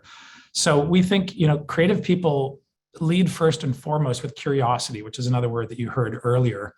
And more importantly, we're people, and this is where Tim and I like to riff a lot, are people that learn continuously, right? Learning isn't something you do up to a certain point so that you can develop expertise, because it's not really about expertise, but learning continuously is more of a life strategy to continue to challenge and grow your own understanding of the context of things, right? And the people that are best able to think innovatively and aim that are the people who are constantly searching for more than what they already know. And, so Tim and I talk a lot about polymathy when we're together. And polymathy really is this idea about knowing just enough about a whole bunch of things to be able to make rich connections between things that may not be obvious necessarily. And that is another way of describing innovation. I just jump in on that, in the construction business, we've got a lot of engineers in the room. And I think I get to say this. I'm a structural engineer and geotechnical engineer by training. And I just love that quote from earlier this morning, that designers are the meth in the bloodstream of an organization. And I found that a lot of my role in the organization has been to sketch in the edges of the paper, so to speak, and then let our technical people really run with it. And I've always like scratched my head and wondered, like, why is this so difficult to start with a blank piece of paper and start with nothing and do first principles thinking and work through it? And the best answer I've got on that is, it's really around a lack of broad knowledge. There are many people who are narrow and deep, as opposed to people who have more broader knowledge. And when you have that broader knowledge, you then have the ability to connect the dots on a wider variety of things. And I think that's just a really valuable way to think of it.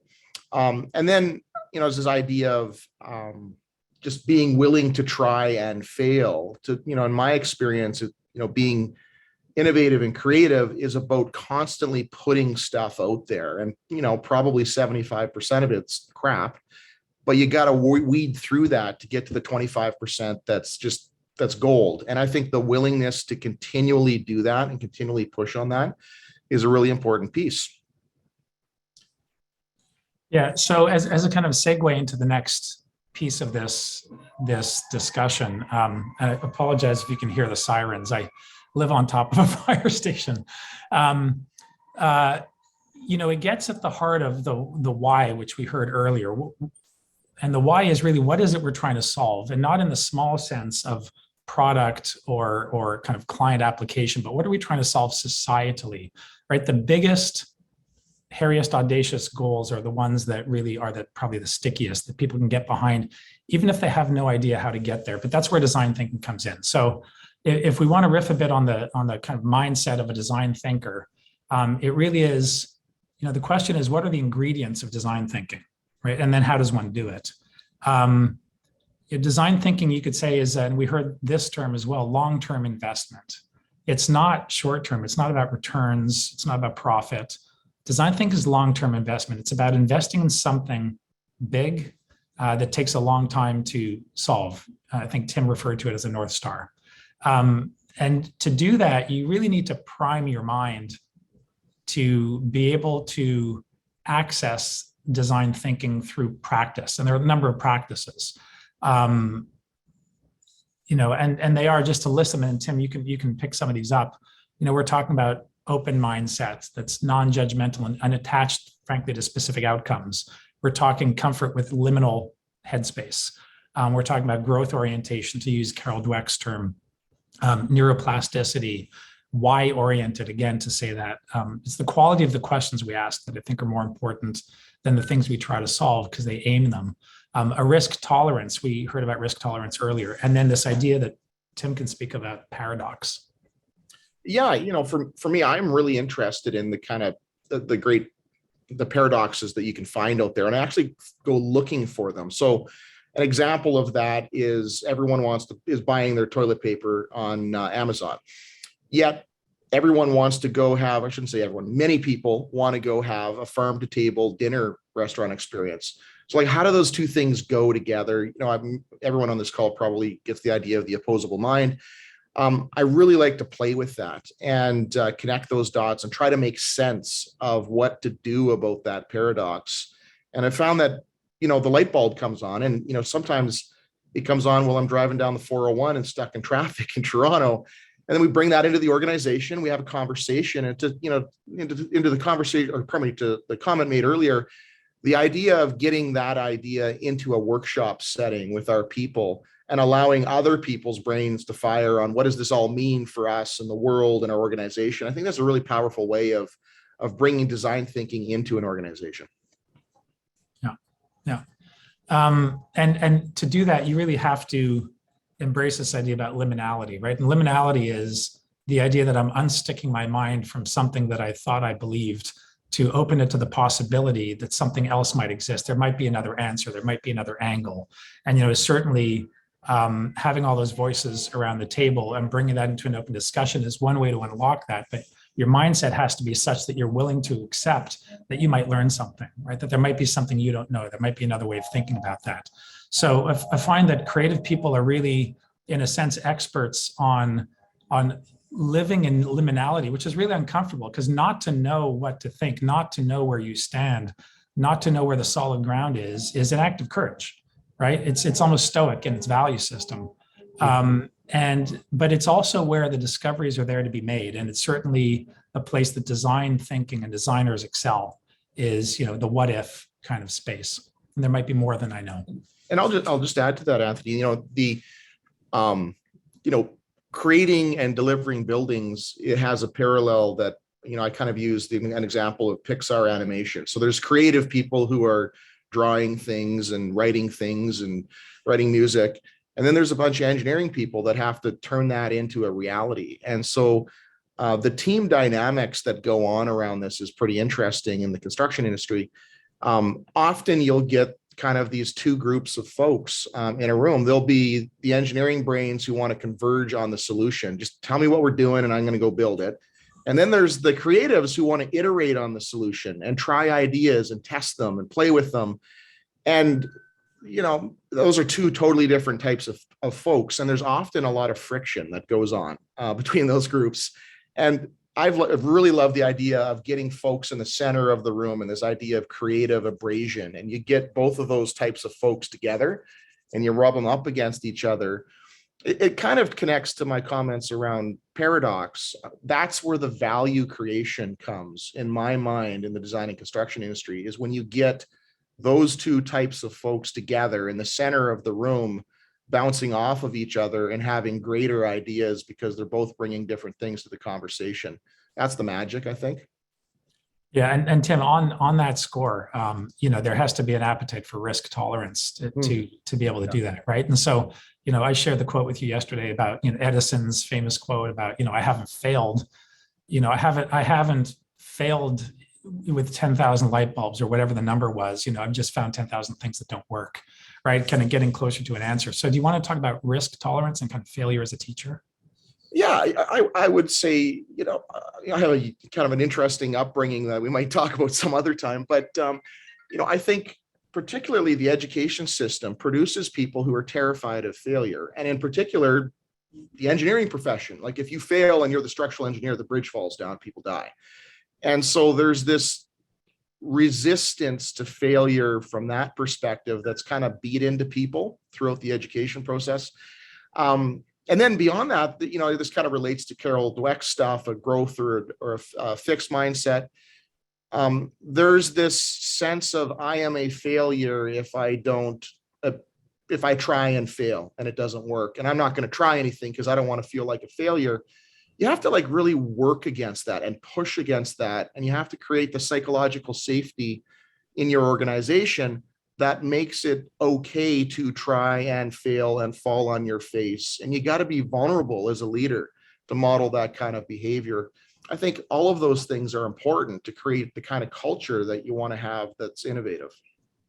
Yeah, actually that brings to mind something I was just reading 2 days ago. I mentioned Stoicism, right? So Seneca, one of the great Stoics, and he, on his deathbed when Nero made him kill himself over some fit of pique, I think his last comment was, sometimes even to live is an act of courage, right? So that idea about courage being the courage to open yourself up to potentially failing at something that you're passionate about, something you truly believe in, that's aligned with your purpose, that energizes you and fills you, really is one measure of a life well lived, right? So why don't we then shift here a little bit and take people into how this can be applied.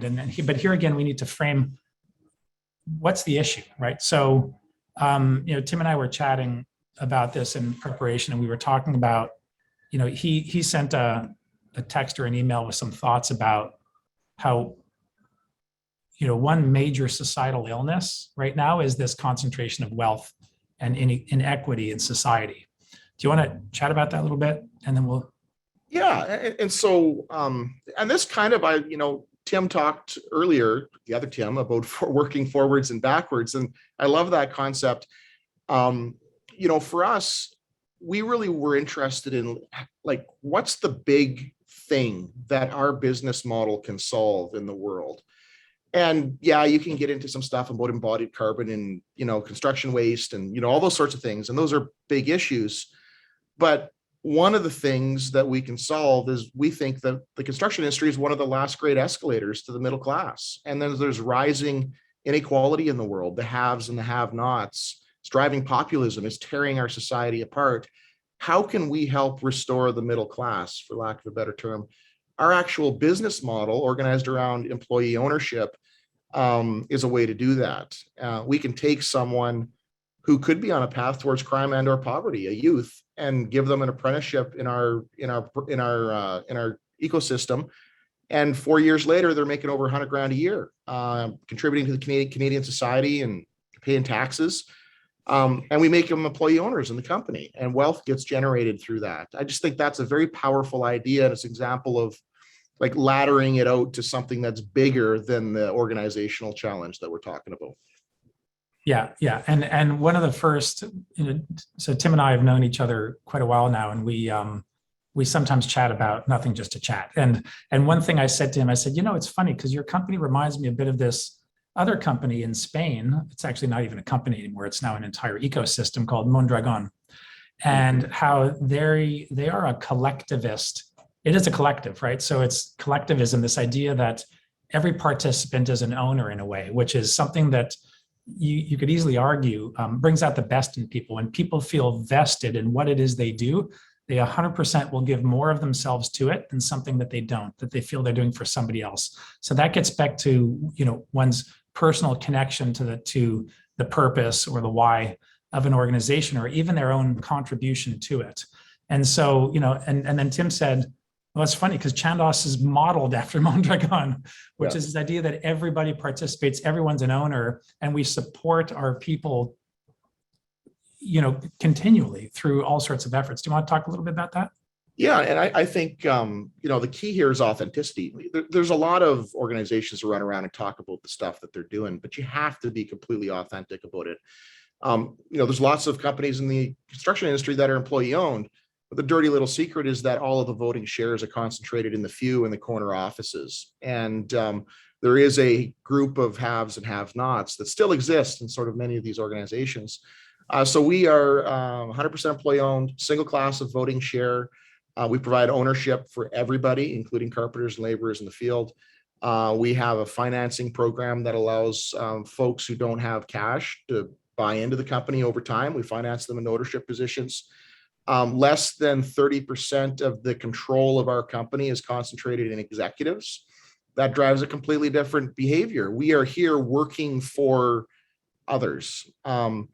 There's a big difference when you work for a company that's owned by Bay Street. You're working for a bunch of pension funds that, are investing. And yes, they may have some impact that they're trying to do, but we have only inside capital. We're here working for each other. There's this solidarity that's baked into that. And so that really drives a culture in the organization. So, that's been, kind of something we focused on.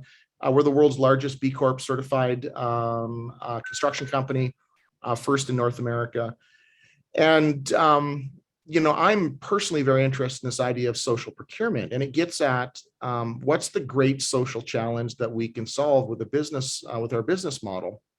I was going to be on the street in a cardboard box if someone didn't give me a chance when I was 17 or 18. I got a job with Chandos when I was 17 or 18. I managed to get a scholarship to go to the University of Alberta and study engineering. I found a second family and a sense of purpose and a community in the construction industry. And it's driven me over the years. So we're very interested in how purpose can unlock potential in an organization is a good way to come at it. And I mentioned earlier, we can take someone that's on a path towards crime and or poverty and move them into a high paying construction job. And it costs us nothing to do that. We were going to hire those people anyways. And then we can make them owners in our company. And they, a fully vested employee in our organization can double their salary in a great year through ownership in the company. That to me is using a business model as a force for good. So we're really excited about what we can do with that respect, pardon me. Yeah, I want to tie this back to a larger concept. Actually, and funny, I saw in the chat, Tim, the other Tim, used a word that I think I understand why he used it. And I wanted to tie it back to one of the most consequential books that I've ever read, which is James Carson's Finite and Infinite Games.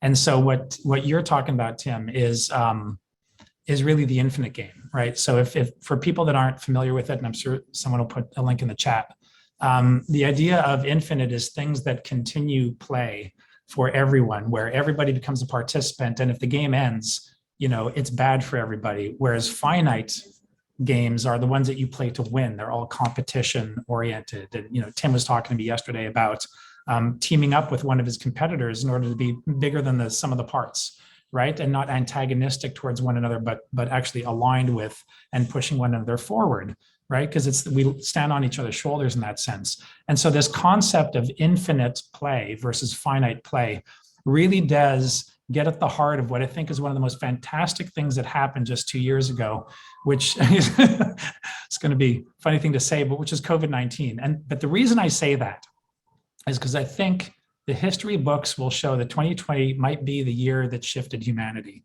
and that revealed that everything was broken, right? Everything from an industrial model was great to get us to where we are, but the price that we paid is so high in environmental degradation, in wealth disparity, which we talked about, in people that are getting farther and farther left behind. So some of those manifestations of that trigger are things like homelessness, which we see in our own backyards. Things like the gross inequality we've talked about in education, in employment, in service, access to services, in the unaffordability of our own homes and what it is to even have shelter at the bottom of Maslow's pyramid. The environmental degradation, as we saw, which is just unsustainable, and the human disease and illness that some of those things drive. So Tim spoke about one means of empowering people through his own company. I wanted to share a little bit about something that I'm involved in at Dialogue, which is, in a sense, trying to reframe our business system to not wait to be asked by a client to solve something for them, but to really use our creativity to solve problems that we know have to be solved, the extra large societal problems.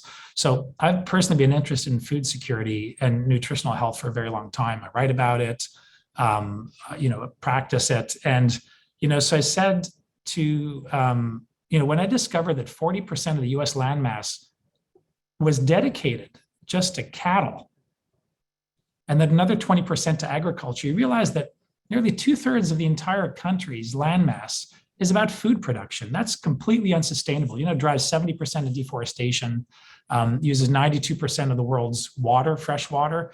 That's not sustainable. So the idea of modernizing farming and actually decentralizing it, bringing it into the urban heart, into urban centers, was something really compelling because it was aligned with this idea about purpose, being able to address things like gross inequality, environmental degradation, food insecurity, and even human disease, right? When you consider that 1 in 5 people in the world dies as a result of their diet, this is fact now, 11 million people a year, that's a crisis. So we decided to invest just of our own time and money into trying to get ahead of what would it look like to bring farms into the center of cities, especially because we have all these empty office buildings and only so many of them can turn into residences.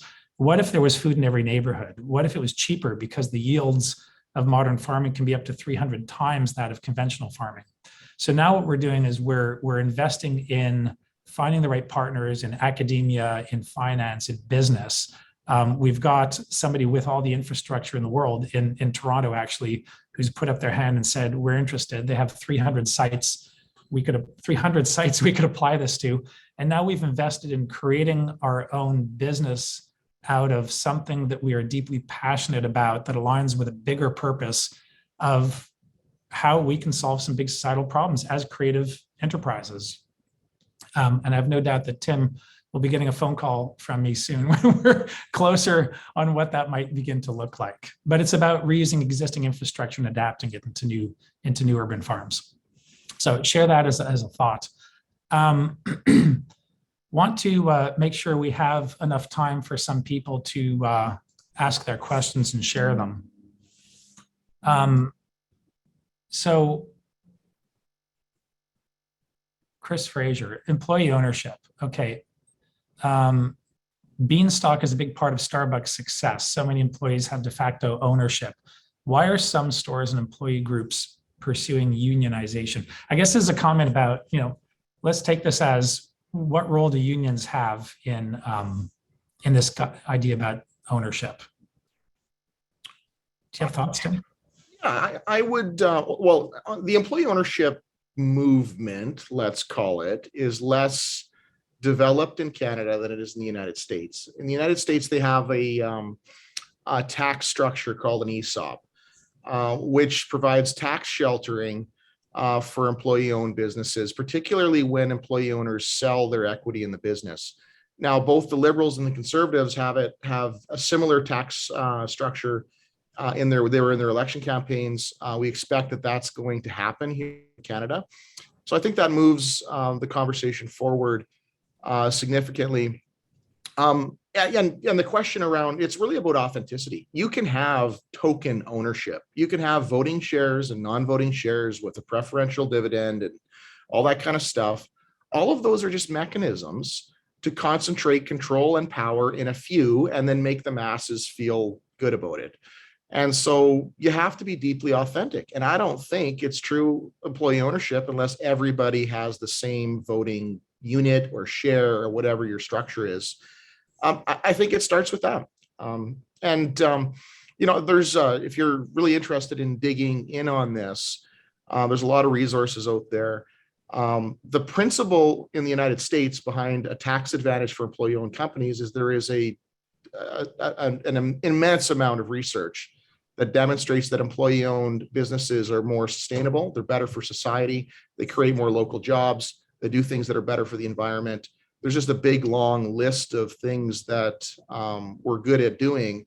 And in many instances, we're also much more profitable as organizations. It's really interesting how that works.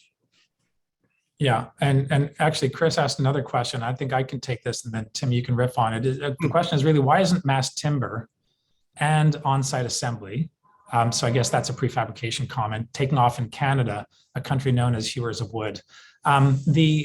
The interesting thing, Chris, is that actually mass timber is taking off quite a lot. And, like anything, there's a velocity, right? And things start slow, and then at some point, they start to trip over themselves in an acceleration. So you are seeing pretty much every major architect that I know now looking at mass timber. We in our own firm have a number of mass timber projects under construction and in the pipeline that are also often twinned with net zero, which we also do a lot of and kind of lead towards that energy neutrality, both embodied carbon and operational energy.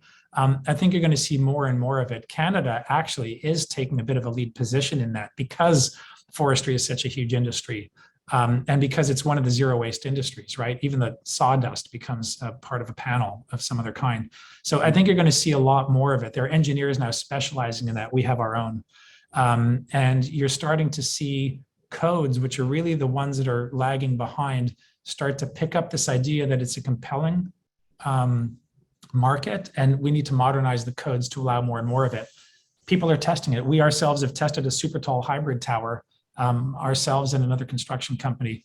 Out of respect to Tim, I won't say it. And it's a super tall 100-story hybrid wood tower, right? These things, you're just seeing the beginning. Yeah, I'll add to that. Yeah, so mass timber is taking off like a rocket in Canada. There's way more demand than there's capacity right now in the manufacturing system. I think we've got 9 of them across the country. In terms of the prefab, we're working on the largest affordable housing project in Canadian history. It's a series of projects across Canada. One of the concepts that we're testing there is the idea of pop-up prefab. So we'll have, instead of framers going to a job site, walling around in the mud, we'll send them to a movable prefab facility close to the job sites. And so I think we're just starting to see the beginning of design for fabrication and assembly in the construction industry. I think there's lots of opportunity there. And yeah, it's a great opportunity for Canada to really step out and lead. And I think the industry sees that, and we're headed in that direction. Yeah, and you're going to see much more prefabrication. I think it's already almost 10 years ago now that we saw that video in China of a 57-story building being assembled in, 17 hours or something like that. And you see the story of the Icon 5 printer, right? And companies 3D printing homes for $5,000 in the Sonoran Desert in Mexico. Like, you're seeing the beginning of a complete paradigm shift in how buildings are considered, designed, engineered, fabricated, installed in ways that are going to modernize our industry, which is great because we're responsible for a huge amount of the environmental footprint. It's an incredibly exciting time to be in the building industry. I think we have another question here, Tim. Some people are oriented towards a wide variety of perspectives. They work at the boundaries. Most people are more narrowly oriented towards their particular expertise or competence, which is very insightful. Yeah. Do you specifically try to have both perspectives in your organization? If so, how do you balance the two? Yeah, that's, that becomes increasingly difficult when you are very purpose driven. Like, you're going to end up with a bunch of folks with the same ideology. So you have to really, really push hard on having diversity of thought in the conversation. And I think it gets back to my comments around creative abrasion. We actually, at the board level, seek out views and perspectives that are completely different than the ones that we're naturally inclined to have. So this idea of seeking the other, I think there's a lot of power in that. One other thing I'll just mention, so I see a comment in the chat from Roberta. Roberta, yeah, definitely value the contributions that pension funds contribute to society. We have a pension fund with our organization, and most actually all employee-owned organizations will have something like that in the background. I think employee ownership and those sorts of investment opportunities have a great symbiotic relationship that can be explored. Yeah, I want to pick up another dimension of Harvey's question about broad versus deep, right? That you hear a lot about T-shaped people, and I often really wonder what that means. I understand that if you've been around long enough and done enough things, you've got some depth already, right? And at this point in my career, I've done a lot of pretty much every building type, but I would never consider myself an expert, because to me, expertise is about driving at answers, and answers are where the questions end. And just personally, I'm far more interested in keeping questions open, because those are the path to learning. But, in organizations, you need both. You need the people who can broadly think, and you need the people who can execute. And sometimes to execute, you need to put the blinders on, at least temporarily, in order to drive at solutions. But of course, once you've already invested in the broad thinking that can then drive the activities of the team. I think that organizations probably have too many people that are deep and not enough people that are broad. And we could probably have a discussion about what the right percentage mix of that is. But, finding the broad people, the people who are more given to question asking, is really critical to being able to explore purpose, even if you can articulate it, and explore different ways to aim it. And so I guess I would urge people to really look carefully at the people that might not be able to tick the boxes of all the expertise that we often look for, but that really could have an impact on the thinking within an organization.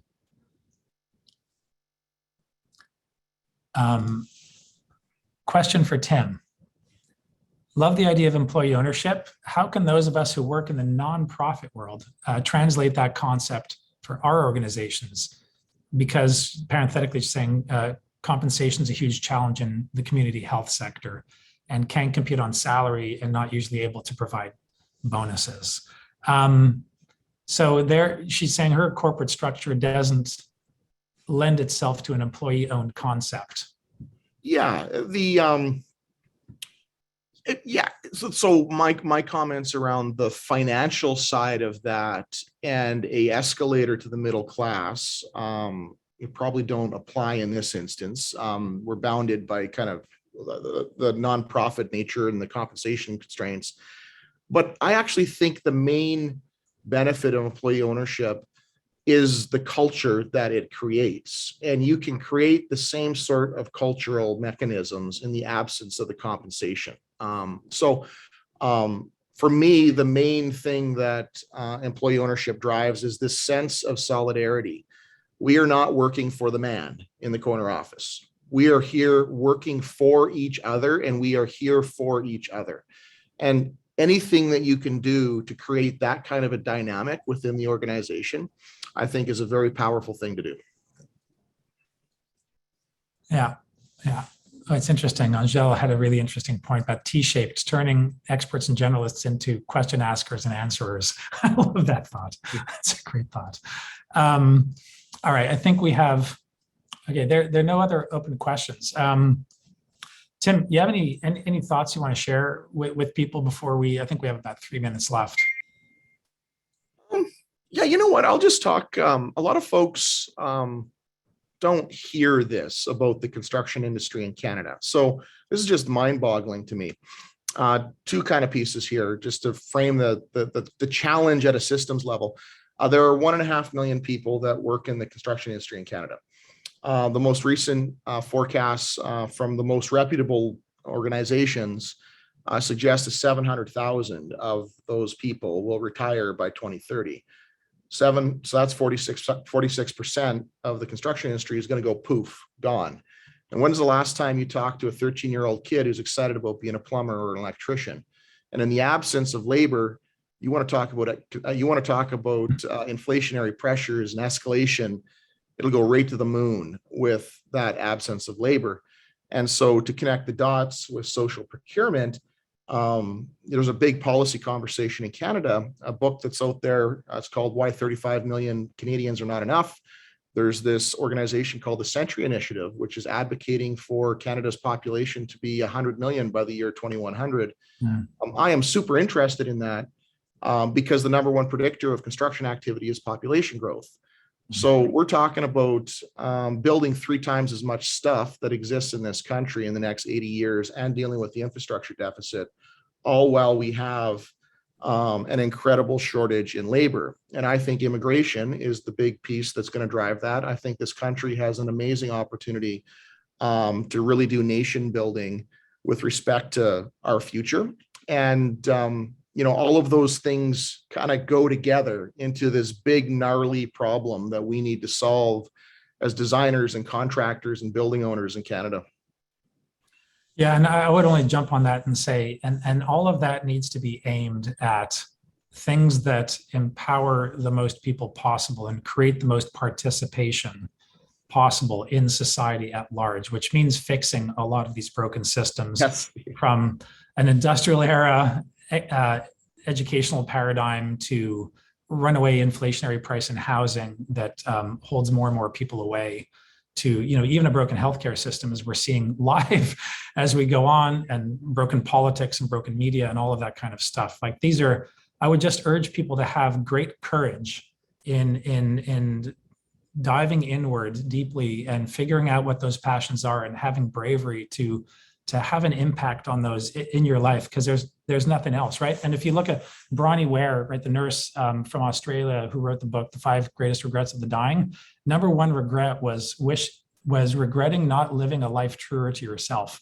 I mean, that's powerful stuff if it's the number one regret of everybody on their deathbed. So, make value of the time you have is, I guess, what I'd urge. We are out of time. I just want to thank Tim for joining me in this conversation. It's fun as always. And we're going to take another 5-minute break, come back at 11 o'clock to visit Reimagine Planet with Blair Severn and Jeanette Jackson. So see you soon. Thank you. See ya.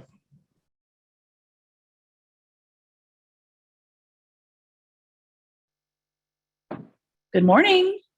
Good morning. Welcome, everybody, back from break. And hi, Jeanette. Nice to see you again. So my name is Blair Severn. I am co-founder of Enabling Ideas. And consistent with the subject theme of today and the Business Design Initiative, Enabling Ideas was founded on the ideals of reimagination in the space of strategy and management consulting. We're a business design solutions firm that and organization that we align providers of multi-fields of expertise into solutions. And that's who I am, but I'd like to be able to welcome everybody to be introduced to Jeanette Jackson, CEO of Foresight, a really interesting accelerator, Canada's clean tech accelerator. Jeanette, maybe you could introduce yourself just a little bit more thoroughly, please. Absolutely. Well, good morning, everyone, and thank you for having me. My name is Jeanette Jackson. As Blair mentioned, I'm the CEO of Foresight. We are Canada's largest clean tech accelerator, but it's really important to note that we take a whole of ecosystem approach to supporting Canada's clean tech innovation community. That means we have programs and initiatives that ensure that industry, academia, government, and investors are at the table to ensure that these ventures are ideating, commercializing, and scaling solutions that will truly be adoptable in mass form, not only domestically, but internationally. And what that means is that there's a lot of different conversations around how all of these different partners and stakeholders are rethinking and redesigning their businesses as we all face the incredible task of transitioning our economies to net zero. So there's so many ways that we look at the redesign of all the elements of technology and business, product development. So I'm really excited for the conversation today.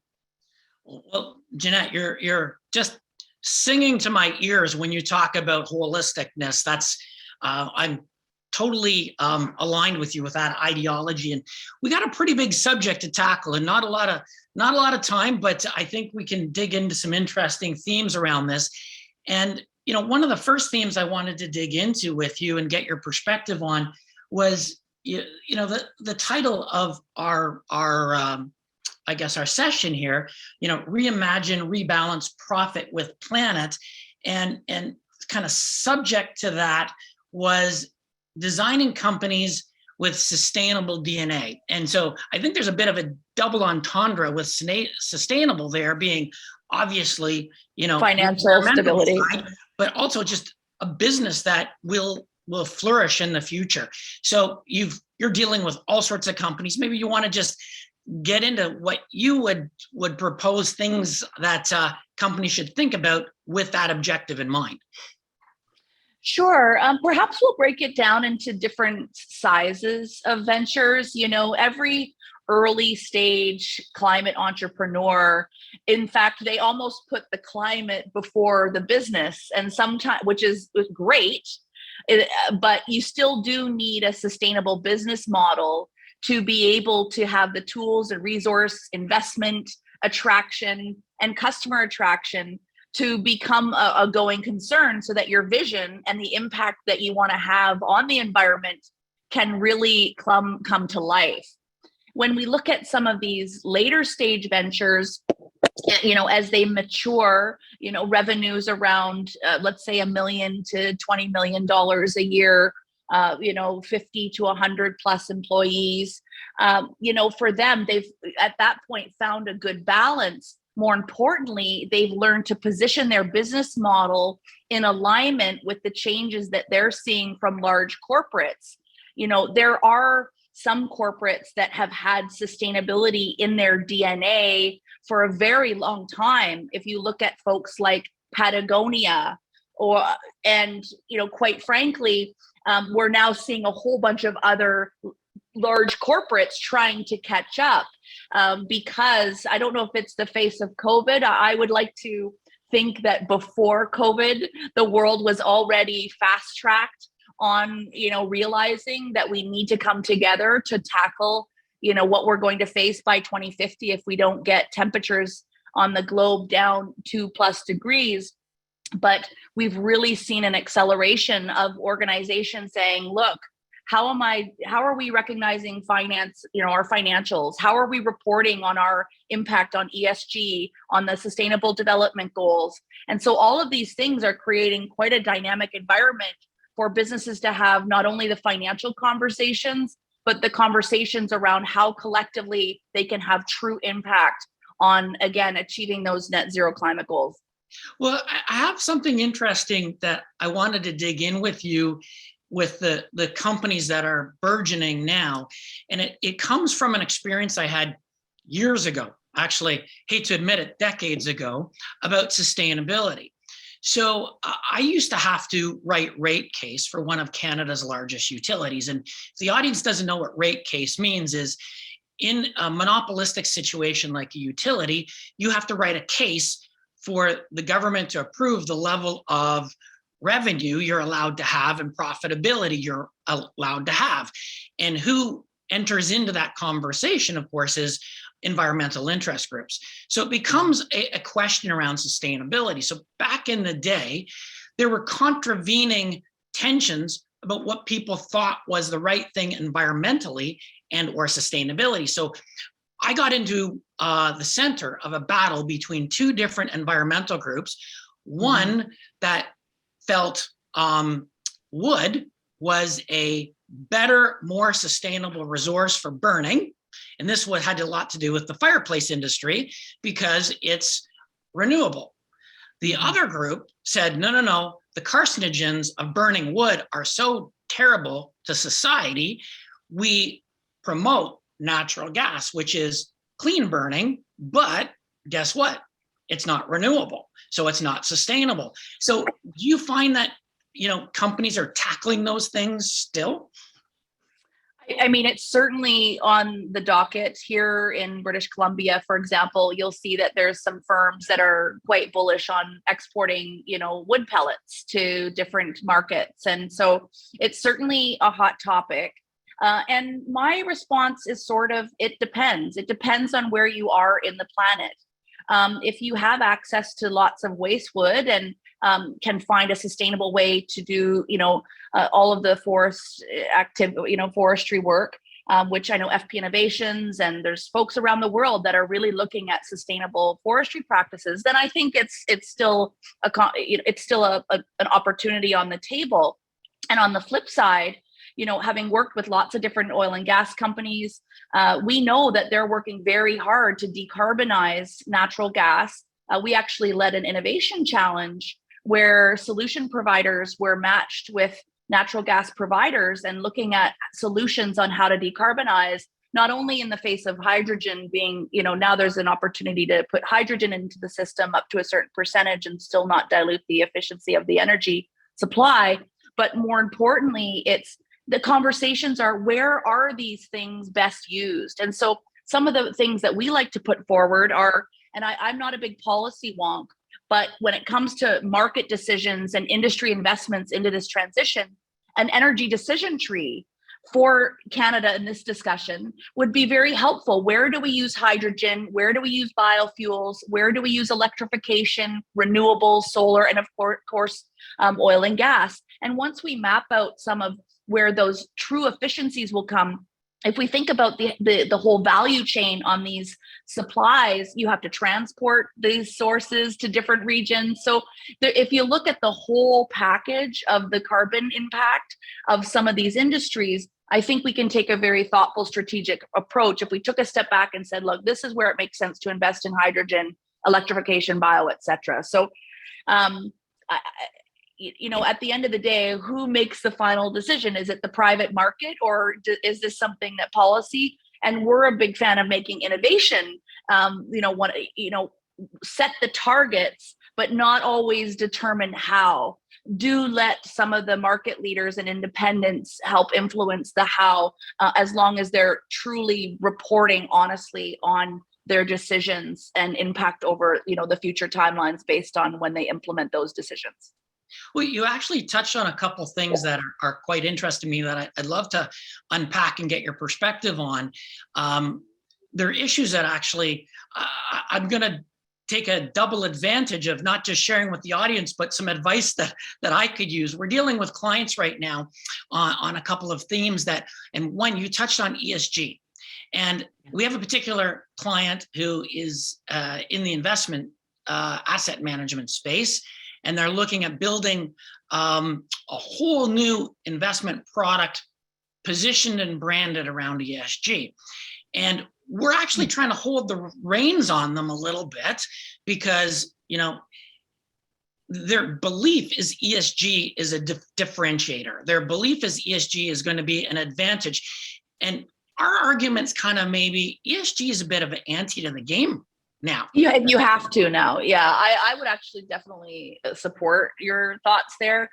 Why start a new brand? Why not take your existing brand and evolve it with those staples, quite frankly? Having attended COP26, which I hesitated to do, but it was the first time I'd attended, and I kind of wanted to see it for myself. There is a lot of money, over $130 trillion being sort of thrown around as a number that's going to come into the global finance sector. And if you're not having the fundamentals of ESG and all of your reporting aligned, then you're really no further ahead. It is no longer a differentiator. So I absolutely agree with that. Isn't ESG almost becoming like ISO was for manufacturing? Like the ISO. Isn't it becoming like it's going to be a standard sort of designation of companies in there? Earlier they were talking about purpose, they were talking about mandate in previous sessions and things like that. And, so many companies are jumping on this. Why? One of the things that I'm curious about in your experience in these different companies and the advice you may be giving them is the difference between truly ESG being part of purpose or greenwashing. There's a lot of companies that are out there touting it, but I mean, you get on the wrong side of greenwashing, and that's a very, very difficult thing to get back to in the public opinion.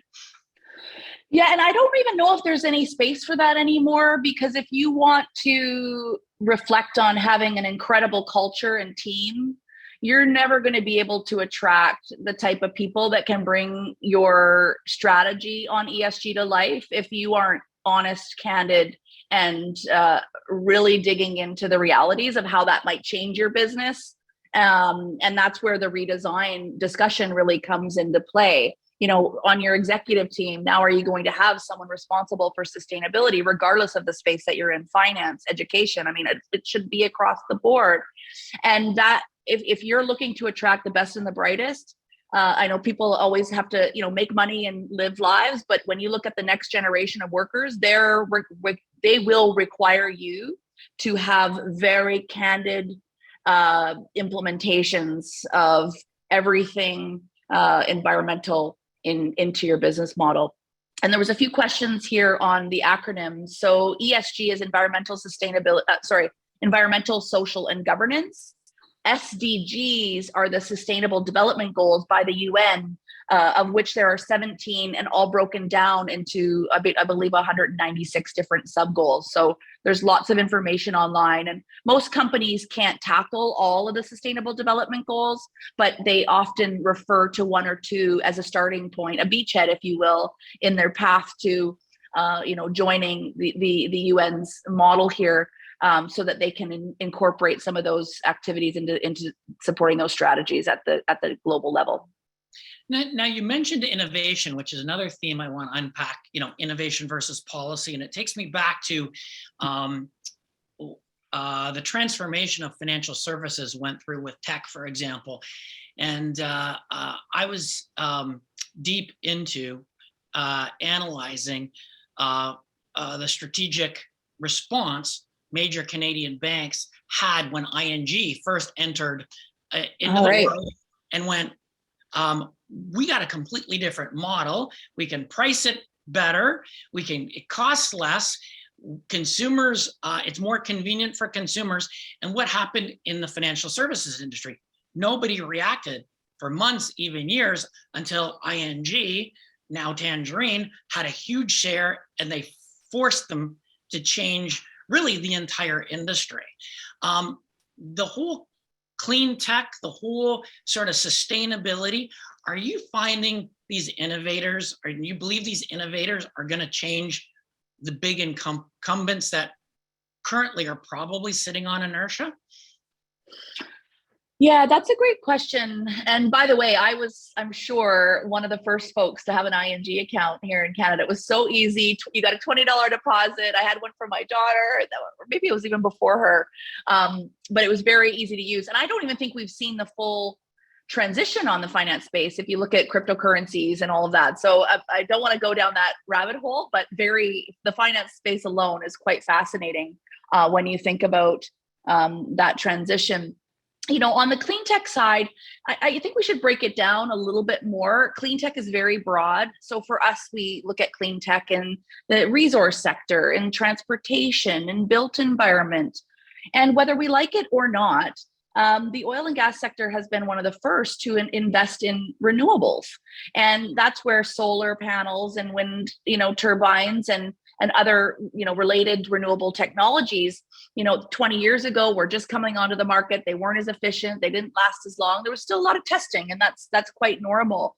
And so it took a while to get that disruption going. But if there's a business opportunity and it makes sense as well, which clean tech is great business, then, it's not as much of a disruption as it is a collaboration and a transition. When you think about the built environment, however, that's where different companies are starting to do some really cool things. We've got Carbon Cure here in Canada.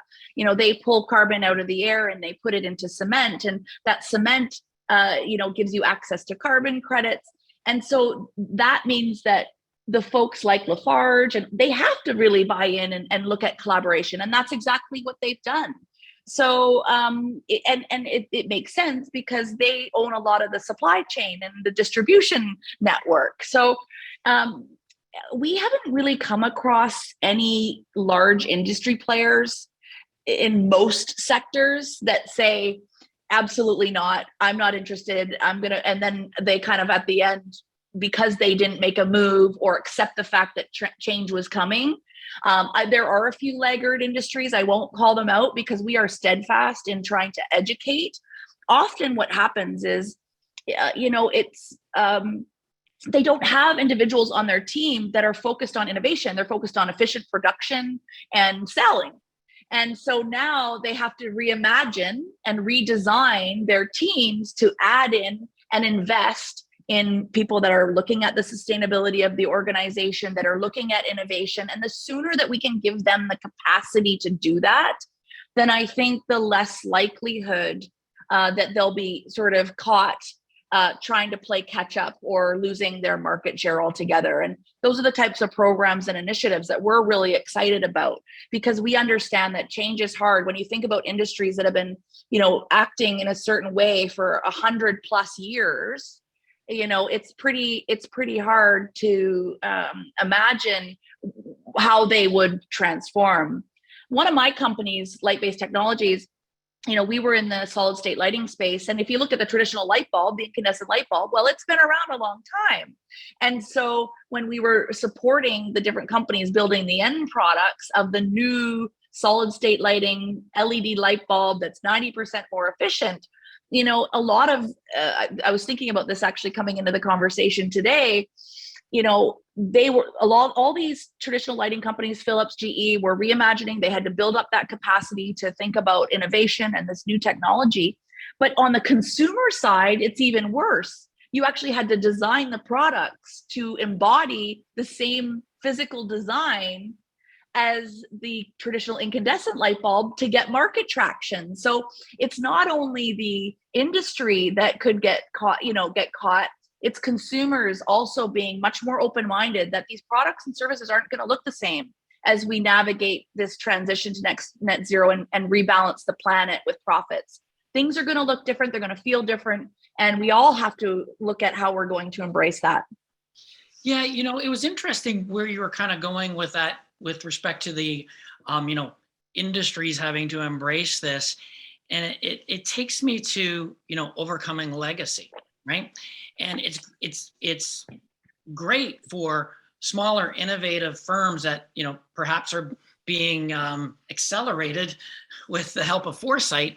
But what about the big firms, and how do they get to, or how would you say they should get to breaking through this legacy? I go back to the ING example as legacy, and one of the reasons the financial industry was stuck in inertia was the whole economic model was based on how the business used to be, not how the business could or should be in the future.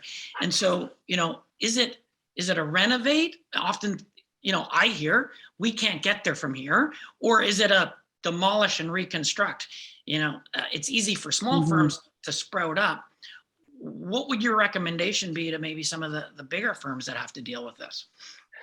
Yeah, this is where we kind of lean on the term co-opetition.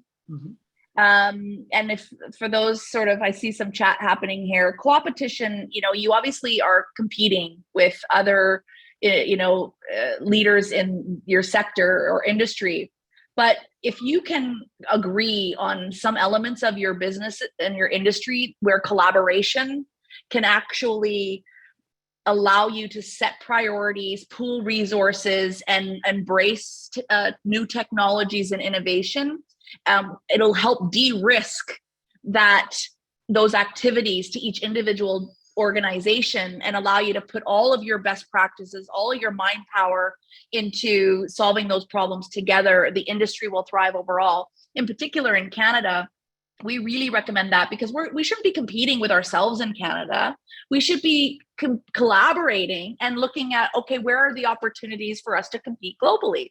And competition is inevitable. So we like to lean on the term co-opetition. We like to see industry associations help lead these conversations. And that's where we've seen quite a bit of success. And hopefully you can hear my puppy in the background here. I'll sorry about that. But yeah, so that's sort of the direction that I would lean. But I mean, at this point, you can't wait.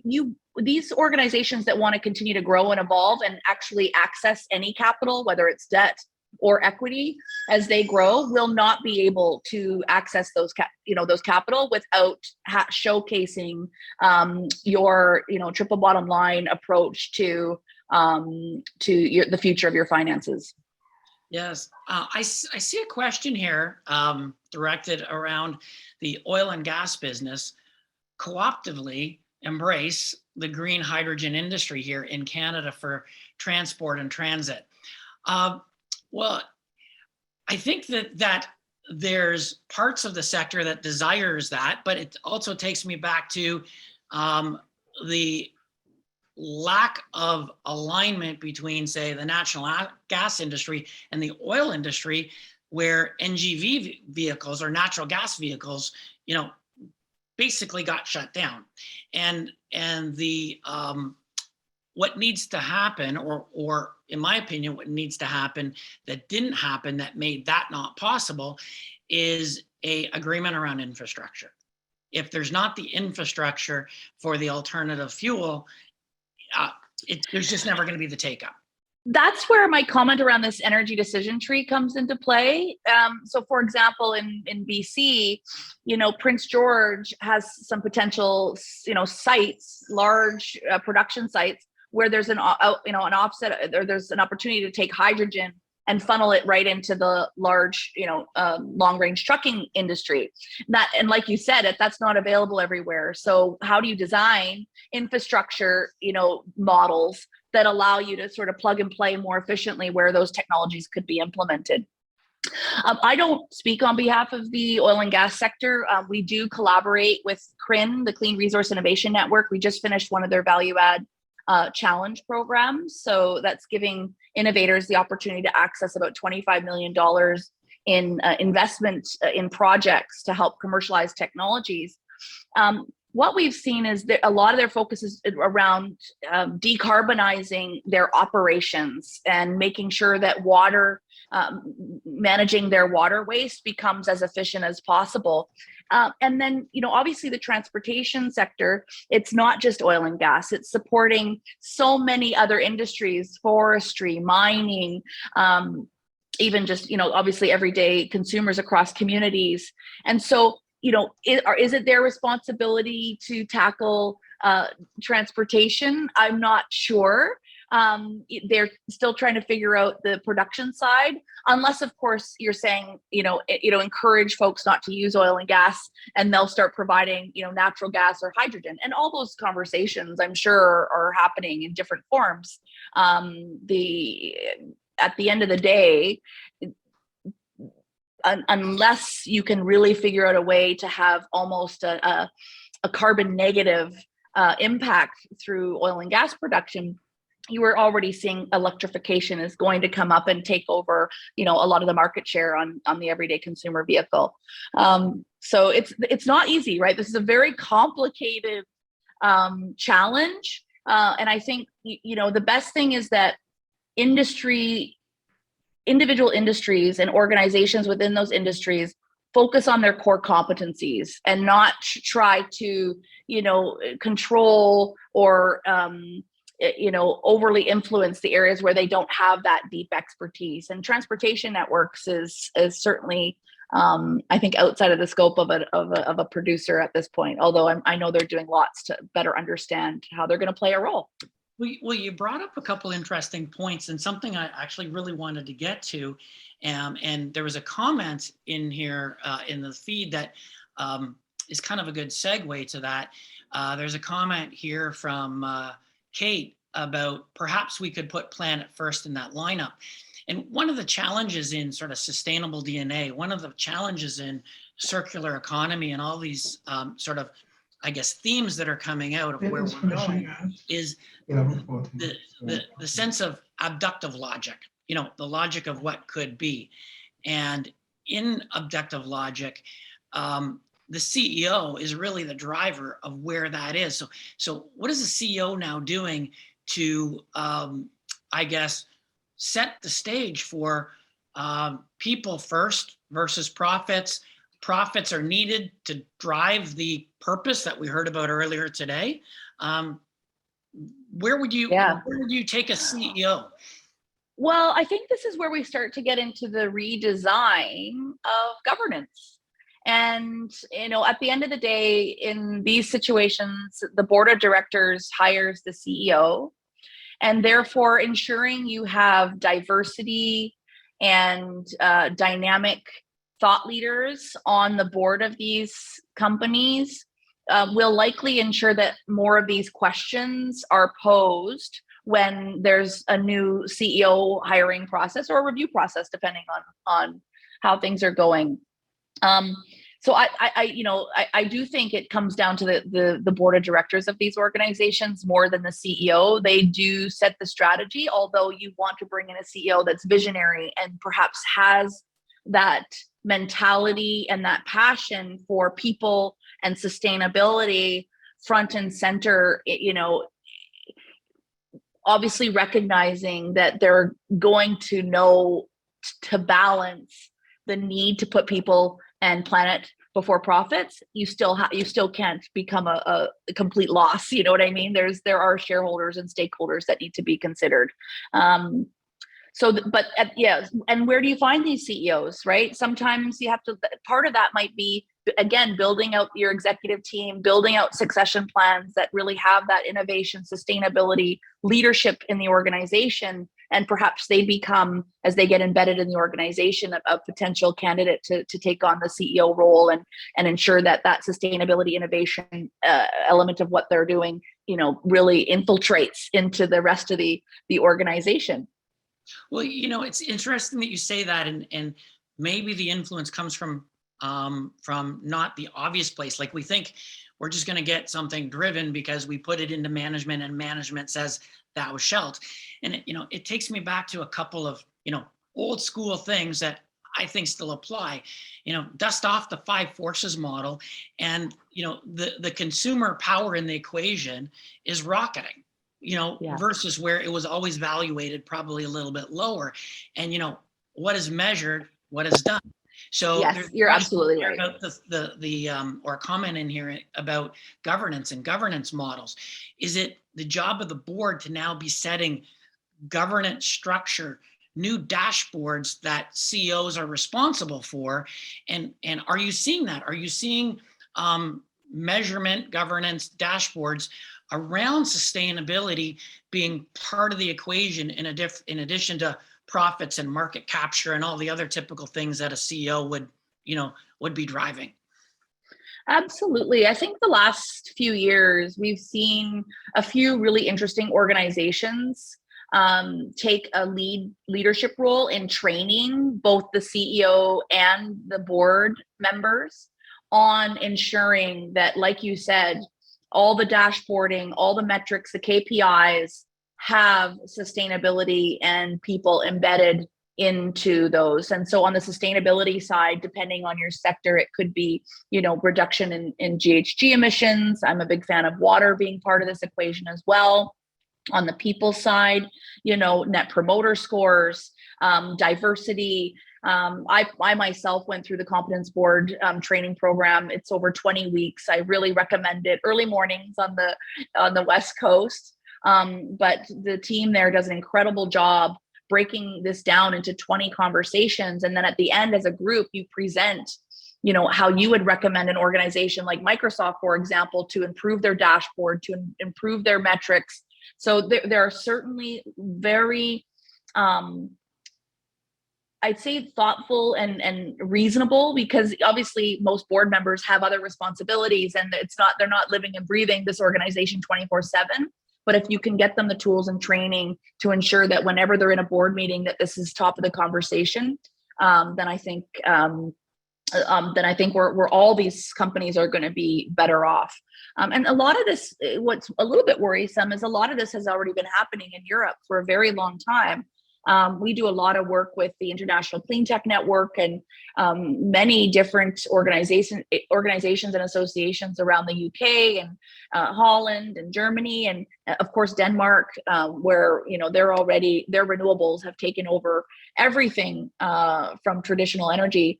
And so we have some catching up to do, but I'd say we're also leapfrogging ahead. There's a lot of investment in governance, and there's some different ways that anyone out here can get involved and learn more about. If you're on a board, if you're supporting an organization as a consultant, that you can make these recommendations, and there's tangible solutions that they can dive into as a governance and CEO committee to really navigate this transition.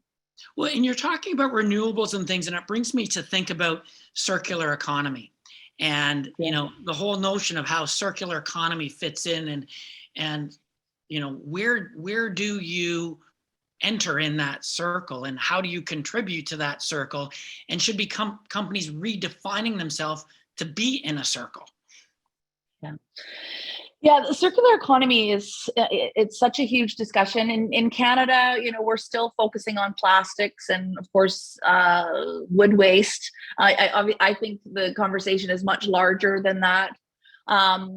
Foresight as an organization, we absolutely contribute. We run a lot of innovation challenges for folks like Vestas is one of the challenges that we ran. They're a wind turbine manufacturer, and when the wind turbine life is over, what happens to that, right? So even renewables need to start looking at being part of the circular economy conversation. And there's some really great Canadian technologies that we were able to put forward to help Vestas transition. That sort of one of the pieces that's what was their priority last year. So we were helping them solve that piece of the puzzle to ensure that they're a completely closed loop solution. We see a lot of that same conversation happening in municipalities around water. Same thing with the resource sector with water. Heat is another one. We've supported some different large industry groups as they're figuring out what to do with waste heat through their production practices, which often comes from things like generators and non-renewable power at this stage. Obviously, they're, as they map out, you can't do it all at once. Right. So I think, it'd be great if we could all wave a wand and, bippity boppity boop, everything's changed. It's not going to be like that. So let's be honest with ourselves. Let's prioritize what is one or two things that you can do extremely well, dig into it, and then solve that problem, and then, work your way through. But that still needs to be mapped out in a very thoughtful way. You have to plan ahead for these things. Yeah, it's interesting in terms of, you talked about, I guess, building this in and planning this out. One of the ways to plan it out, obviously, we heard earlier in the day about making a movement in your company as opposed to just, making it a statement. And there's a question here from Julie Davidson, which I think is a really great question. I'll chime in on one part of it, but I think you could probably take it much deeper than I can, Jeanette. So the question is, what is the best way to tie compensation to sustainability metrics to focus on the longer term? Is it just for senior management or beyond? And I think anything for senior management to actually be able to achieve it as a direction or movement or supported effort in the organization needs to be throughout. And I'm a huge advocate, and we help a lot of companies rethink purpose and mission by embedding it into what we would call performance compensation. And performance compensation is simply creating objectives and outcomes in compensation related to what you want to accomplish. So that doesn't necessarily mean it's for more profit. It doesn't necessarily mean it's for more revenue. It can be around those type of purpose-built things that actually strategically set up the company for a longer term purpose. So yeah, I think it needs to inherently be tied into compensation, in the sense that, I use, again, a very simple rules in making complex things simple. Good human resource practices aside, what people will default to is what they're paid for and measured for. And so all that rest of the stuff is important to get purpose, but people will even subconsciously default their effort to how those things come at them. What do you think about compensation and sustainability? And do you see that being built into the organizations that you're helping? We do. We see that in a lot of different forms. I think the first thing is you don't want to set KPIs and compensation tied to these sustainability metrics if the whole organization isn't truly committed. That really needs to be set at the top level, and the resources required to achieve these goals need to be built into the budgets from the get-go. We have to, the individuals whose compensation you're tying to sustainability we need to make sure they have the resources and the tools and the supports within the organization to be successful. Otherwise, we're getting back to that conversation around vaporware and greenwashing and all of that jazz. From there, I think we need to, these things take time, right? Sometimes it's not always a quick, you don't see how you're performing on sustainability in a quarter like you do with finances. So I think there needs to be an understanding that these results are going to come over a period of time and effort. And so again, making sure that you have those conversations with whomever is being compensated under this model upfront. It's not going to happen overnight, but you want to see tangible steps, whether year one is the plan, year two, or year quarter one is the plan, depending on how big your organization is. And then priorities are set, and that you've shown that you've implemented projects and programs, that you're tracking it. So I do get nervous a little bit, with someone saying, well, we have this person responsible for sustainability and we're going to tie their compensation to that. And that's what we're doing as an organization. I think a suite of people, including the senior executive team and perhaps even the board members, really being held accountable as a collective, so that everyone can be navigating these decisions. And things are going to come up. Something's not going to work. In particular with innovation, we do our best to de-risk these ventures and work with industry to have joint partnerships agreements and leverage government dollars to de-risk the implementation of pilots and such. But there's still risk. And so open, honest conversations about what you think you can achieve.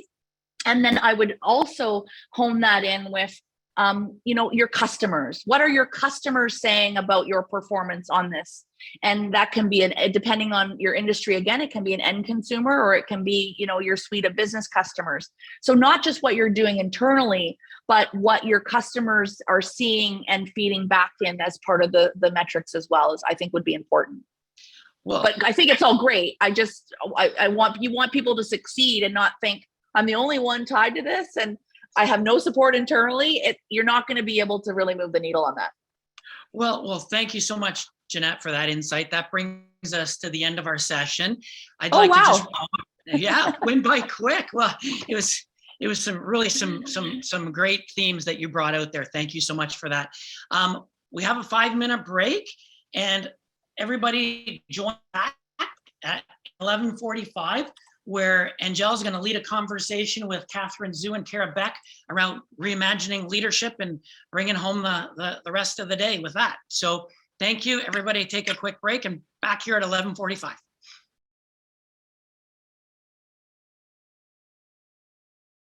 Hello, welcome back. Oh, I can't believe it. It's our last session for the day.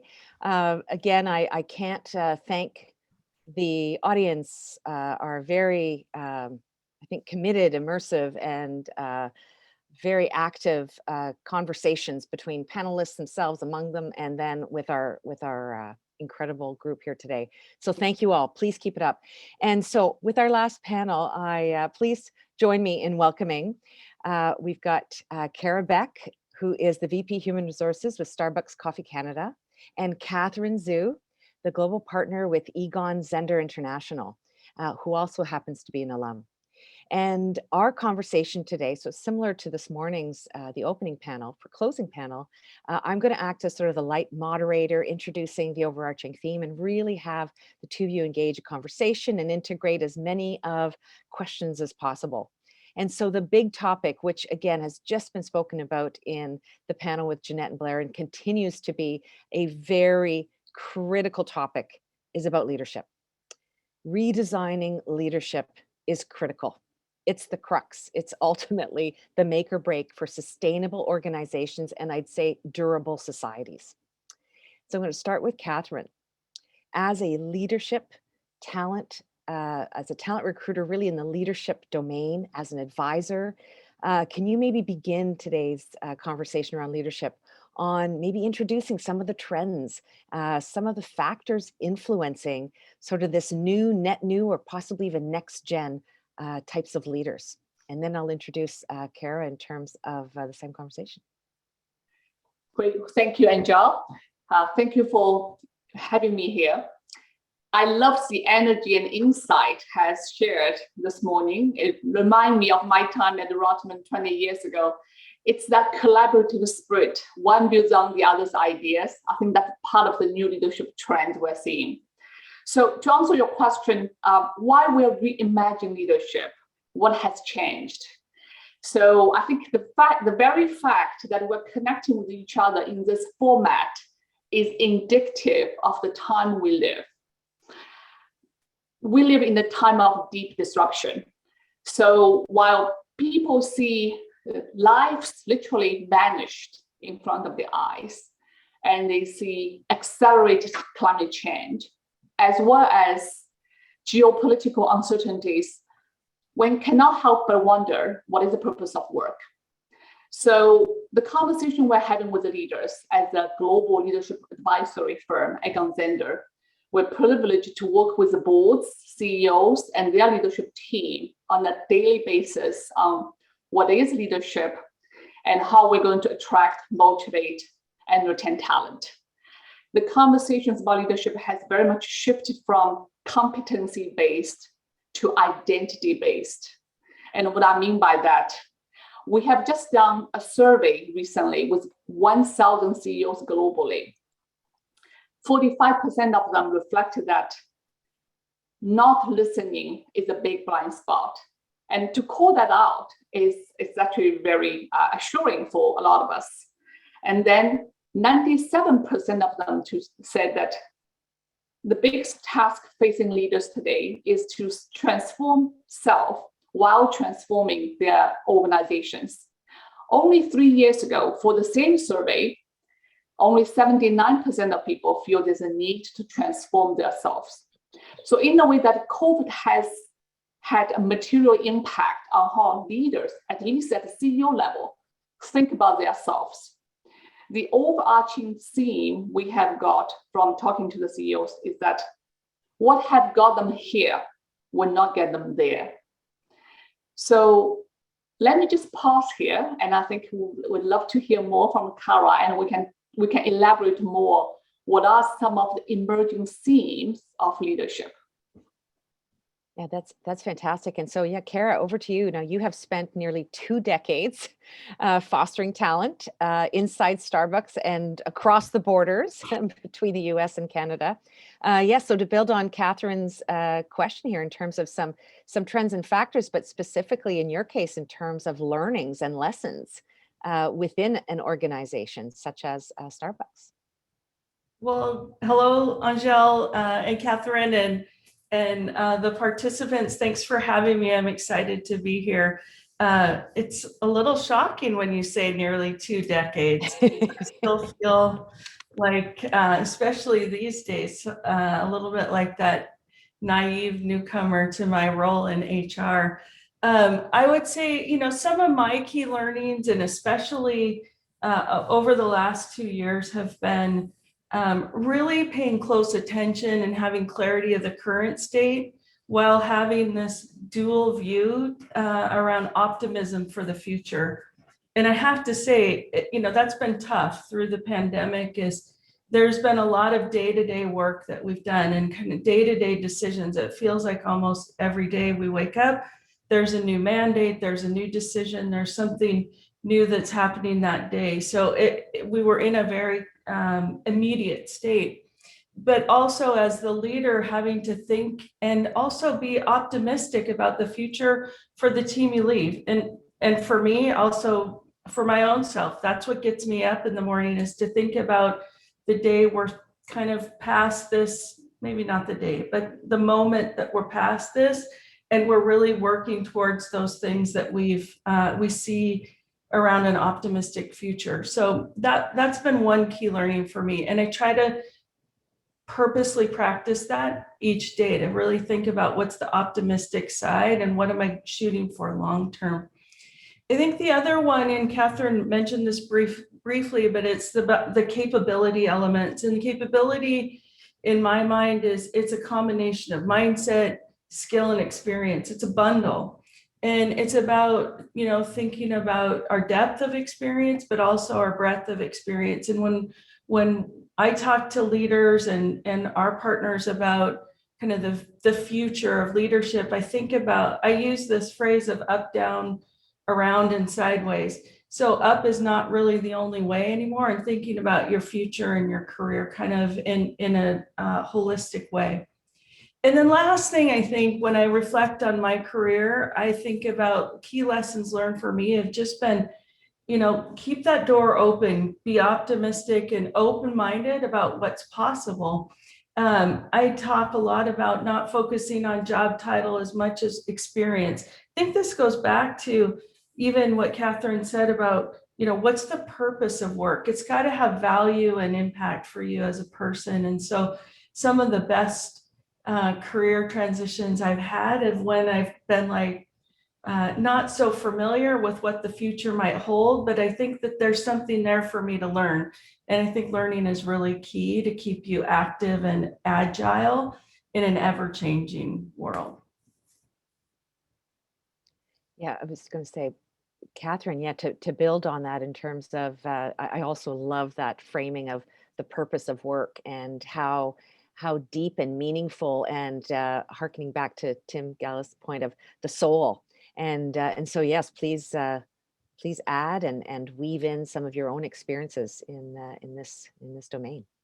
Certainly. What we have been observing is there's a fundamental shift in the work culture. So it goes way beyond performance and results. There's ongoing conversations, not only in the boardroom at the CEO level, with our new recruits, with new college graduates, they talk about meaning and humanity. So, which then in turn reflected on the leadership. What does that mean then being a leader today? The words we're hearing is, we are looking to conscious leadership, conscientious leadership. We're looking for leaders who are intentional. They're being aware of the connectedness of the world and of us as a human race. Part of that is driving it is the fact of ubiquitous social media. So leaders have no way of hiding. It's impossible to separate your personal versus the professional lives or even values when you live in all these Zoom meetings. I spoke to a COO of a global media company recently. She just resigned. She got burned out. After having lived in this totally transparent world in the last 2 years in a Zoom setting, the issues that burden her is not about her work or delivering commercial results or motivating teams. It's the constant ask by external and internal stakeholders about what's your view on Black Lives Matter? What's your view about the anti-Asian movement or climate change or sustainability or net zero? So she said, I need to develop a voice, but whatever I said, I will be criticized. And that is burdensome. So in her case, she said, I'm going to take time out. I need to think about what is my purpose and how I can best be a leader. So she actually is taking a 6 months sabbatical right now. That's one small example to illustrate the great resignation we're seeing, right? At all levels, people are thinking about their purpose and what is driving that. So come back to that CEO survey we did. We wanted to share a bit of insight we gather. We feel that some of their reflections perhaps will trickle down in different ranks of leadership. So the 3 themes emerged from the 1,000 CEOs who responded to our survey. The 3 things they feel as a leader are critical to them to be effective, but also to be sustainable, to stay sane, as they said, to actually not have to have another burnout. Number 1 is adaptive. And what they mean by that is, as a leader, they need to make sense of what's happening for others. As Professor Jennifer Berger, who's a leadership advisor in managing complex time, said, a big part of leaders' role today is to be a chief sense maker. So that being adaptive in this sense is actually to be able to not knowing the answers and be comfortable of letting go, doing, but really turning into the being. And that's very hard because most of the CEOs we have worked with globally have always valued and been rewarded for their knowing and for their doing, right? So to let go of that and tune into the being in order to connect is a big change, and it's being singled out as the number 1 emerging trend for the leader, which is being adaptable or being adaptive. You can say both. The second point is relational, and that's a very interesting one. If you think about, during the last couple of years, how comfortable you have been in terms of being vulnerable to the team you lead and really turning into what they are facing and being able to connect with them at a more fundamental level as a human. Beyond that, how often do you actually let people who are close to you at home to know that they value and you love them? I remember talking to one CEO in the survey. He shared that there are 3 types of listening. Listen to fix, listen to connect and relate, and listen to learn. And he said, for my entire career life, I'm paid to listen to fix. So as a result of that, even at home, this is a female CEO, when I listen to my husband and my son, I always try to give them answers. And that really upset them because they're not, my teenage son actually wants me to listen, to learn what he has learned. And my husband just wants me to listen and he can vent. So he wants me to listen to relate. So that relational piece was also very important in the client, Microsoft, that Satya has talked about in the recent conversations about the future of work. People ask him what is the most important thing to drive innovation, since they are the leader in the technology space. And he said, it's actually, we have a model for leadership at Microsoft. It's called model, being a role model, coach, and care. But beyond anything, it's the care. It's the care will create that relational quality that will change behaviors. So that's the second, relational. The third is self-awareness. And that's the piece I found fascinating. I think all of us, if we think about it, we are all conditioned either through our ancestry history, the way the place, the time we were born, and how we were raised. So all these conditions have shaped who we are as a leader, but very literally, even at home or in the education system or at work, we have a chance to actually reflect on that. So we think we are this person. We even identify ourselves as the job holder, which I think is quite risky, because when you leave the job, who are you then? So that knowingness being aware of what have shaped us is the beginning of self-awareness. And without that, we will be forever trapped in the person we think we are, and often is that doer or that executive, and we'll have real hard time to move forward. We will literally be in our own way. So let me just pause here. Love to hear, Carla's view and the audience. How do you think about these three trends of being adaptive and being relational, as well as raise that self-awareness as a leader? Yeah, over to you, Kara. Sure. I was looking at some of the comments in the chat too. So I love there's some connections between sustainable and successful leaders, the adaptability and the relational. I guess as I listen to Catherine and read some of the chat, I feel fortunate because Starbucks, when I think about our mission and values, and I know most, if not every company has mission and values, I feel fortunate because our mission and values are really core to who we are. They have been for 50 years now. And I just feel like they're even more poignant in the world we're living in right now. So our mission is to inspire and nurture the human spirit. And so if you think about that, we talk about it one person, one cup, one neighborhood at a time. But when you think about our core is to inspire and nurture the human spirit. So as a person that comes to work every day, that's what I get to do. That's pretty cool. And it's also what we live every day.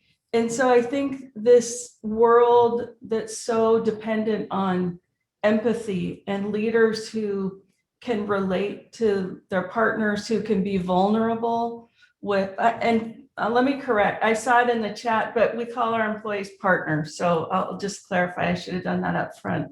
But as we think about how our leaders relate to those partners and have empathy for what they're experiencing and the massive change that they're living in right now, being able to be vulnerable, share what they're feeling in the moment, and have that be relatable for the partner and vice versa, I think is critical. And I feel fortunate because that's been a core of how we've operated this business for 50 years. I reflect on back to one of the points Catherine made too around performance. Howard Schultz, I believe it was back in 2014, made a comment that stuck with our company for ever since around performance driven through the lens of humanity. And that's always been about, we are a for-profit company, and we also look at how we can help make the world a better place. And that may seem bold for, a coffee shop, but I think we definitely are for profit around coffee, but our goal is to help people have a wonderful experience, to change the way they feel when they come into our stores. And that's how we lead. We enable and empower our partners to be able to deliver those best moments to their customers and create that moment in their day that leaves them with a smile on their face or a sense of belonging when they come into our store. And that's been really challenging in the changing environment. And so we've had to think about that in the way that we lead. How do we show up in that vulnerable way for our partners to give them the space to express what they're feeling and experiencing? Lots of change, fear sometimes, uncertainty, and create an environment where they feel included and where they belong, so that they can in turn share that back with our customers. And so while, I think sometimes people think of it as just a cup of coffee, it's really about how we as leaders are creating that environment for others. I would add, this was just a recent experience we had this week with our leadership team, and we had Paula Allen. You may know her. She's an SVP with LifeWorks. She's also a University of Toronto alum. She came and talked to us about the impact of the pandemic on senior leaders, and some of the stats she shared were pretty staggering. And for us, it was just a moment as a leadership team to acknowledge, like, oh yeah, this is impacting us as well. So we've got to kind of put on our own oxygen mask when we think about how we care for and support our partners. But she did a recent survey. It was more than 1,000 senior leaders, and 82% of those leaders, that was 8 in 10, were reported that they were exhausted and that their mental health was suffering. And so for us, we talked about that as a leadership team. How do we support each other? How do we ask for help is one of our STAR skills, we call them. But really, be vulnerable in the moment to lean on each other so that we in turn can be better for our partners and those that we serve. That's great. And I'm just wanting to connect the dots, Kara, between what you just said and Penelope's question in the chat. And Catherine, perhaps you have some thoughts on this as well, would be, given the shift in the role or attributes of leaders, and how do leaders reshape, rethink how they can be or become or belong? And so Penelope asked, is coaching an important concept? And so what perhaps is this evolving role for leaders when it comes to being present, being purposeful, a sense of belonging, and what is that relationship with leadership and perhaps, of course, purpose and ultimately impact inside organizations? It's a big one. I'm going off script.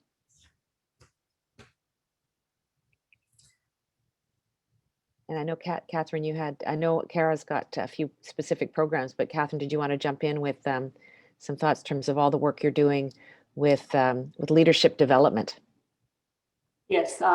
So it's an interesting one. What's the point of being a leader, right?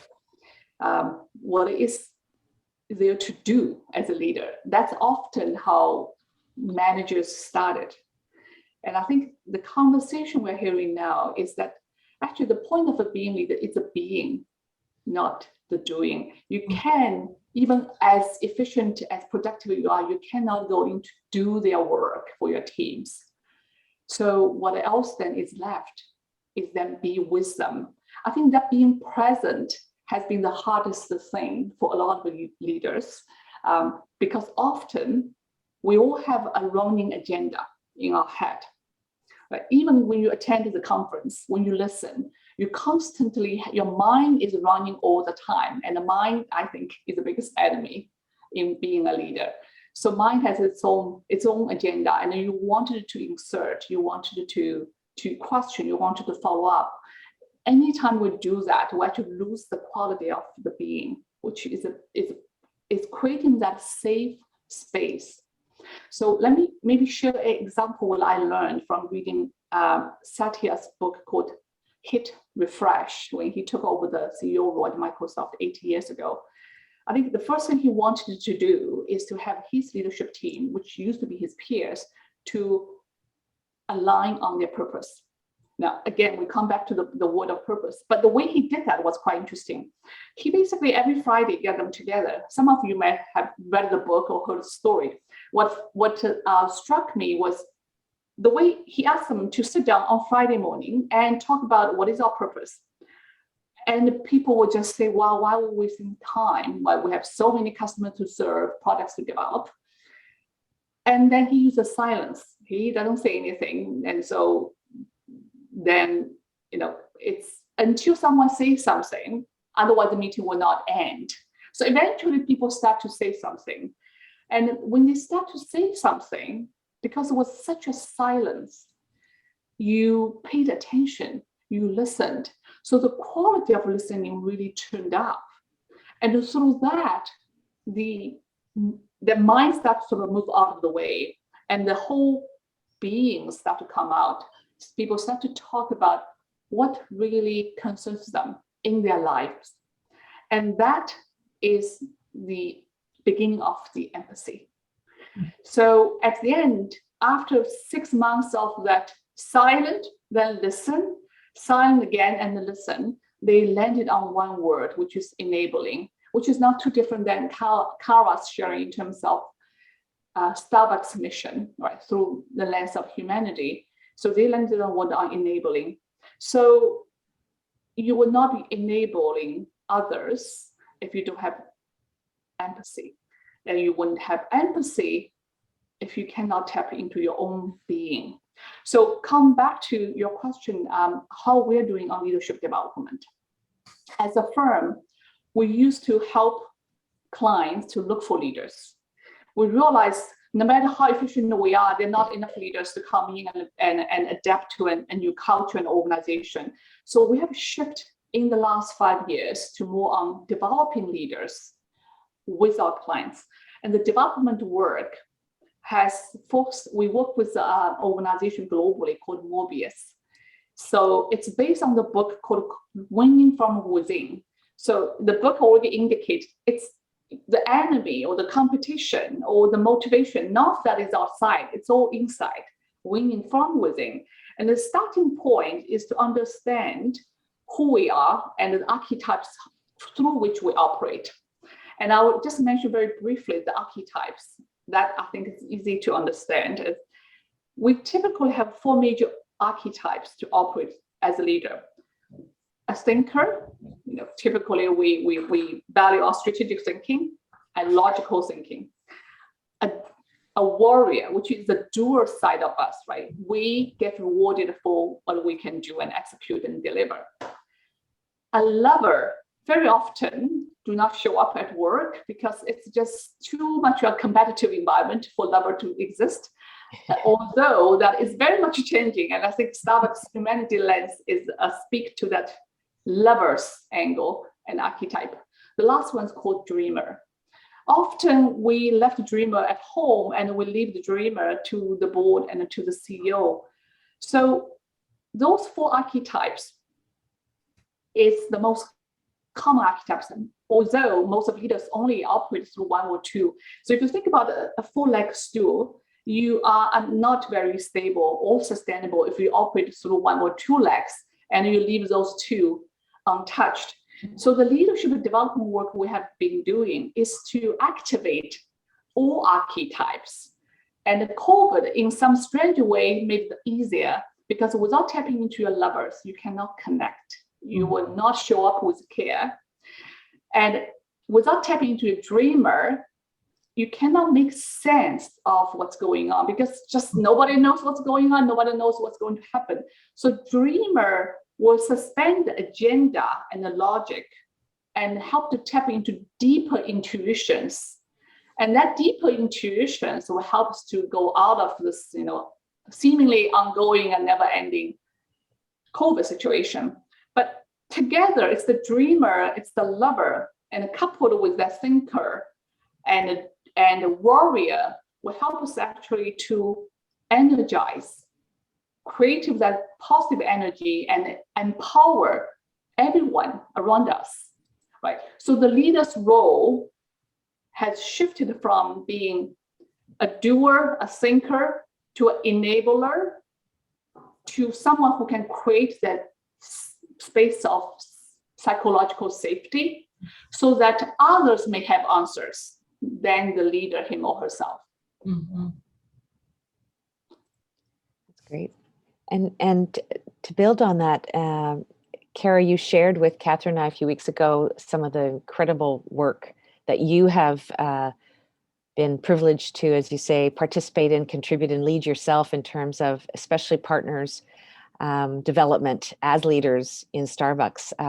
Can you share a few of those interesting programs and approaches? Sure, I'd love to. We've been we're very proud of the culture we have. And, I talked about the mission and values, but we also have acknowledged that there are some behaviors within our culture that maybe don't serve us well, and we might want to part ways with. So as a leadership team, we kind of dug into that, and we started thinking about what's the future leadership legacy, if you will, that we want to create. And what we came up with pretty simply was we want to move from a hero culture to a thriving culture. So this hero culture, which, was amplified through the pandemic, is that, at all costs, I work 7 days a week, 24 hours a day, whatever it takes, with whatever, great or few resources that I have, but, I'm going to win and I'm going to succeed. We still have a high bar we set for ourselves, but what we talked about is not at all costs. We need to be able to be well and healthy and alive and inspiring for the rest of our team. So we're moving into this more of a thriving culture that has balance, of focus and inclusive collaboration. So a lot to what Catherine shared. It's not that the leader's got the answer, but the leader can create the path. They can inspire, set the tone, set the stage, and open the environment for their partners, their teams to be able to create the ideas or execute. We kind of put commitments out on that work around purpose too. So purpose is clearly front and center for us. Well-being was right up there at the top. You can't take care of others until you take care of yourself. And we build that into the meetings we have. We take clear breaks. We've started doing these simple things called walk and talk. So you can't be together, but you can virtually be together. So I can take a walk around the block in Seattle while my partner in Toronto is outside trudging through the snow, and we can still have good collaborative time and get a little exercise too. Drive, excellence, and one team. This one team collaboration, we're in it together, was really important for us when we thought about what was going to help drive our future forward. So that's just a small glimpse of what we've been talking about, but it was important for us not to throw this valuable culture out, kind of baby out with the bathwater, but to re-examine that and say there probably are some things that aren't serving us well, and we need to shift away from that and shift towards something more positive in the future. Great. And you mentioned a little earlier, Catherine, in terms of the Great Resignation. So, and we've been speaking about movements. I'm now going to connect those two dots together, and would love to hear, again, your observations, your thoughts, and perhaps some a little bit of foresight of what that may mean for organizations, both for a Starbucks organization, then Catherine, for all the various global organizations you also work with. Catherine, why don't you start us off? So to start with the Great Resignation, it's interesting that maybe I can start with our own firm, right? Just to put a mirror on ourselves and also see the changing role of the leader, and which is really interesting. I've been reflecting on this a lot lately. So as a partnership, we are proud to be a global partnership that people actually retire from the partnership. They don't leave, but they retire. So that's pretty rare to start with. I know we're sort of a bit unique in that sense. But even us during this Great Resignation, we have partners now leave to join client organizations or to do their own startups. They realize that there's one life, and they want to do something about it beyond what they're doing, right? So that is both, it's bittersweet because we're happy for them, but of course we also losing a couple more partners than we usually would see them retire. What's beautiful is that our chairwoman, Jill Alder, so having seen each other for more than 2 years now, she starts to write these human stories, which is something new, and it's called human stories. So anytime we have a colleague who's leading the partnership, she will collaborate with others to put together a few pages of pictures, quotes, people talk about this colleague. And I think that is not only to honor and acknowledge people who are moving on, who could be a great alumni, who could really change the world for better, but also for the people who stay, right? Because what she's doing is, I think she's doing both make sense of the story. Who is that person? What was the contribution? Why he or she's moving on? And what does that mean for the rest of us? Should we still stay, right? So for the leaders who are worrying about you're losing your talent, think about their human stories, honor that, make that connections, and keep the door open. That's number one. But I think the other important quality she demonstrated in doing that is that deep level of being, right? So we're just holding that space of honoring that one person at a time. So come back to what we're going to see in the world. On one hand, we actually anticipate there's going to be more CEO turnovers in 2022. In the last 2 years, we already see an accelerated CEO turnover globally, right? This year, we think will accelerate for multiple reasons, but one underlining, silver lining, perhaps, is that people will realign their purpose and to know if that's the industry, the job they still want to carry on. But at the same time, it's also because the governance redesign, I think the last panel talked about, will also ask for different type of CEO. And from there on, different type of leaders and different type of talent. So we actually foresee more change will happen. It's not necessarily, it's a great resignation, but it is a great reshuffling. So organizations, so if what can we do about it? The three things we are learning from leaders who are doing well and who are anticipating learning to lean into this trend. Number one is unleash curiosity. I think in one of the panels earlier talked about that. Curiosity is the ingredients for self-empowerment and for development. But it's a curiosity not only about the trend of sustainability and the thoughts of others or the latest practice. It's about self.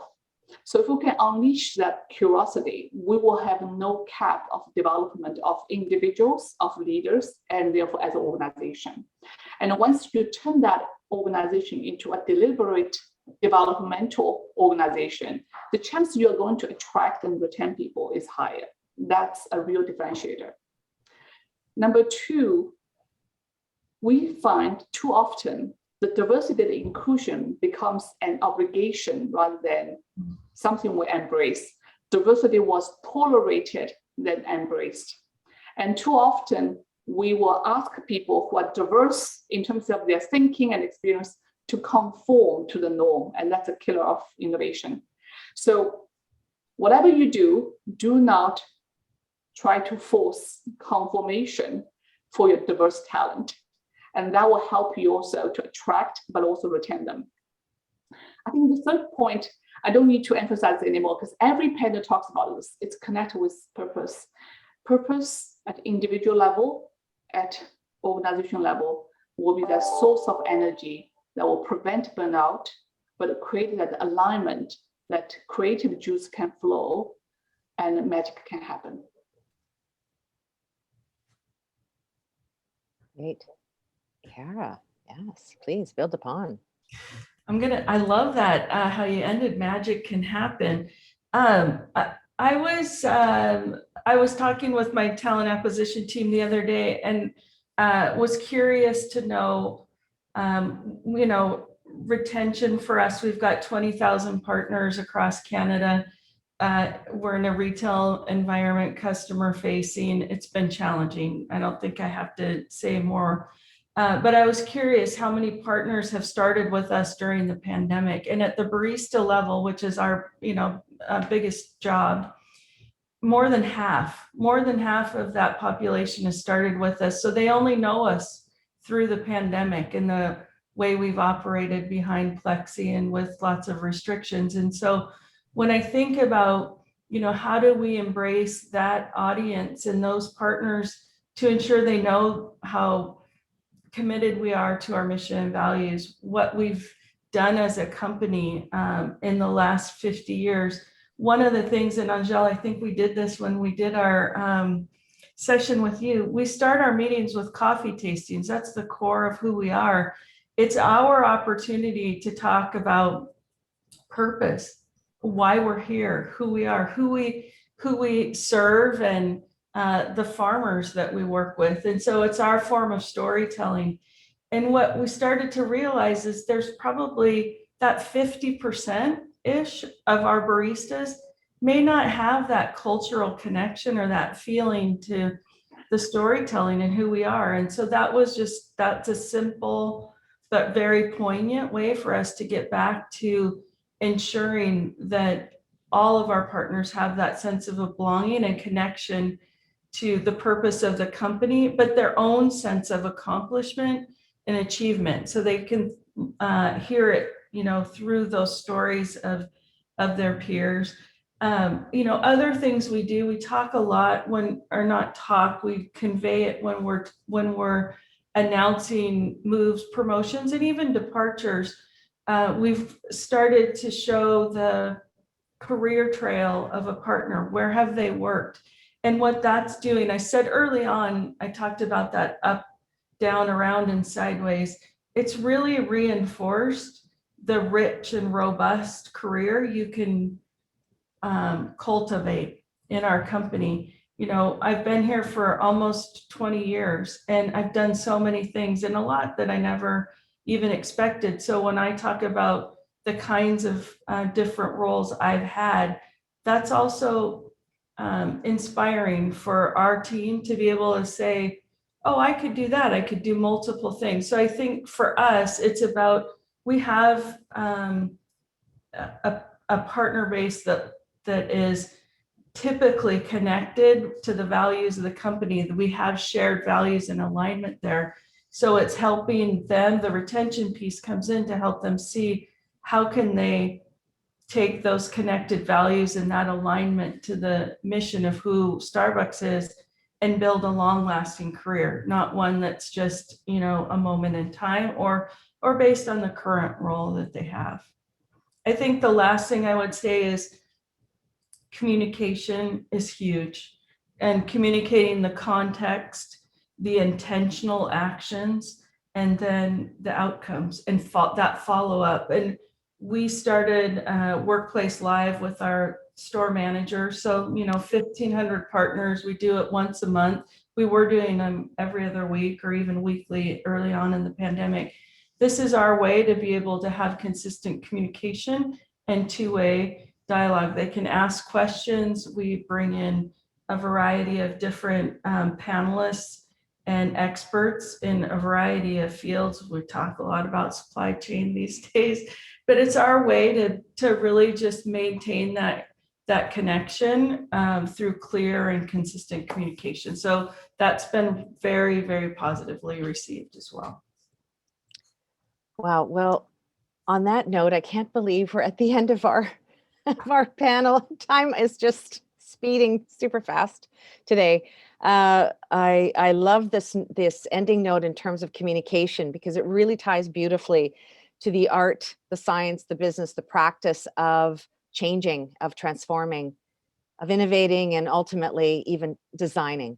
And so communication is so core, and it is all of these are communication processes. So please join me in thanking Catherine and Kara. Although brief, we just got a sample, it seems, of all this incredible insight, the work you're doing actively, the way you're seeing the future of human capital development, leadership, and ultimately their critical role in terms of sustainable organizations. So thank you both so much.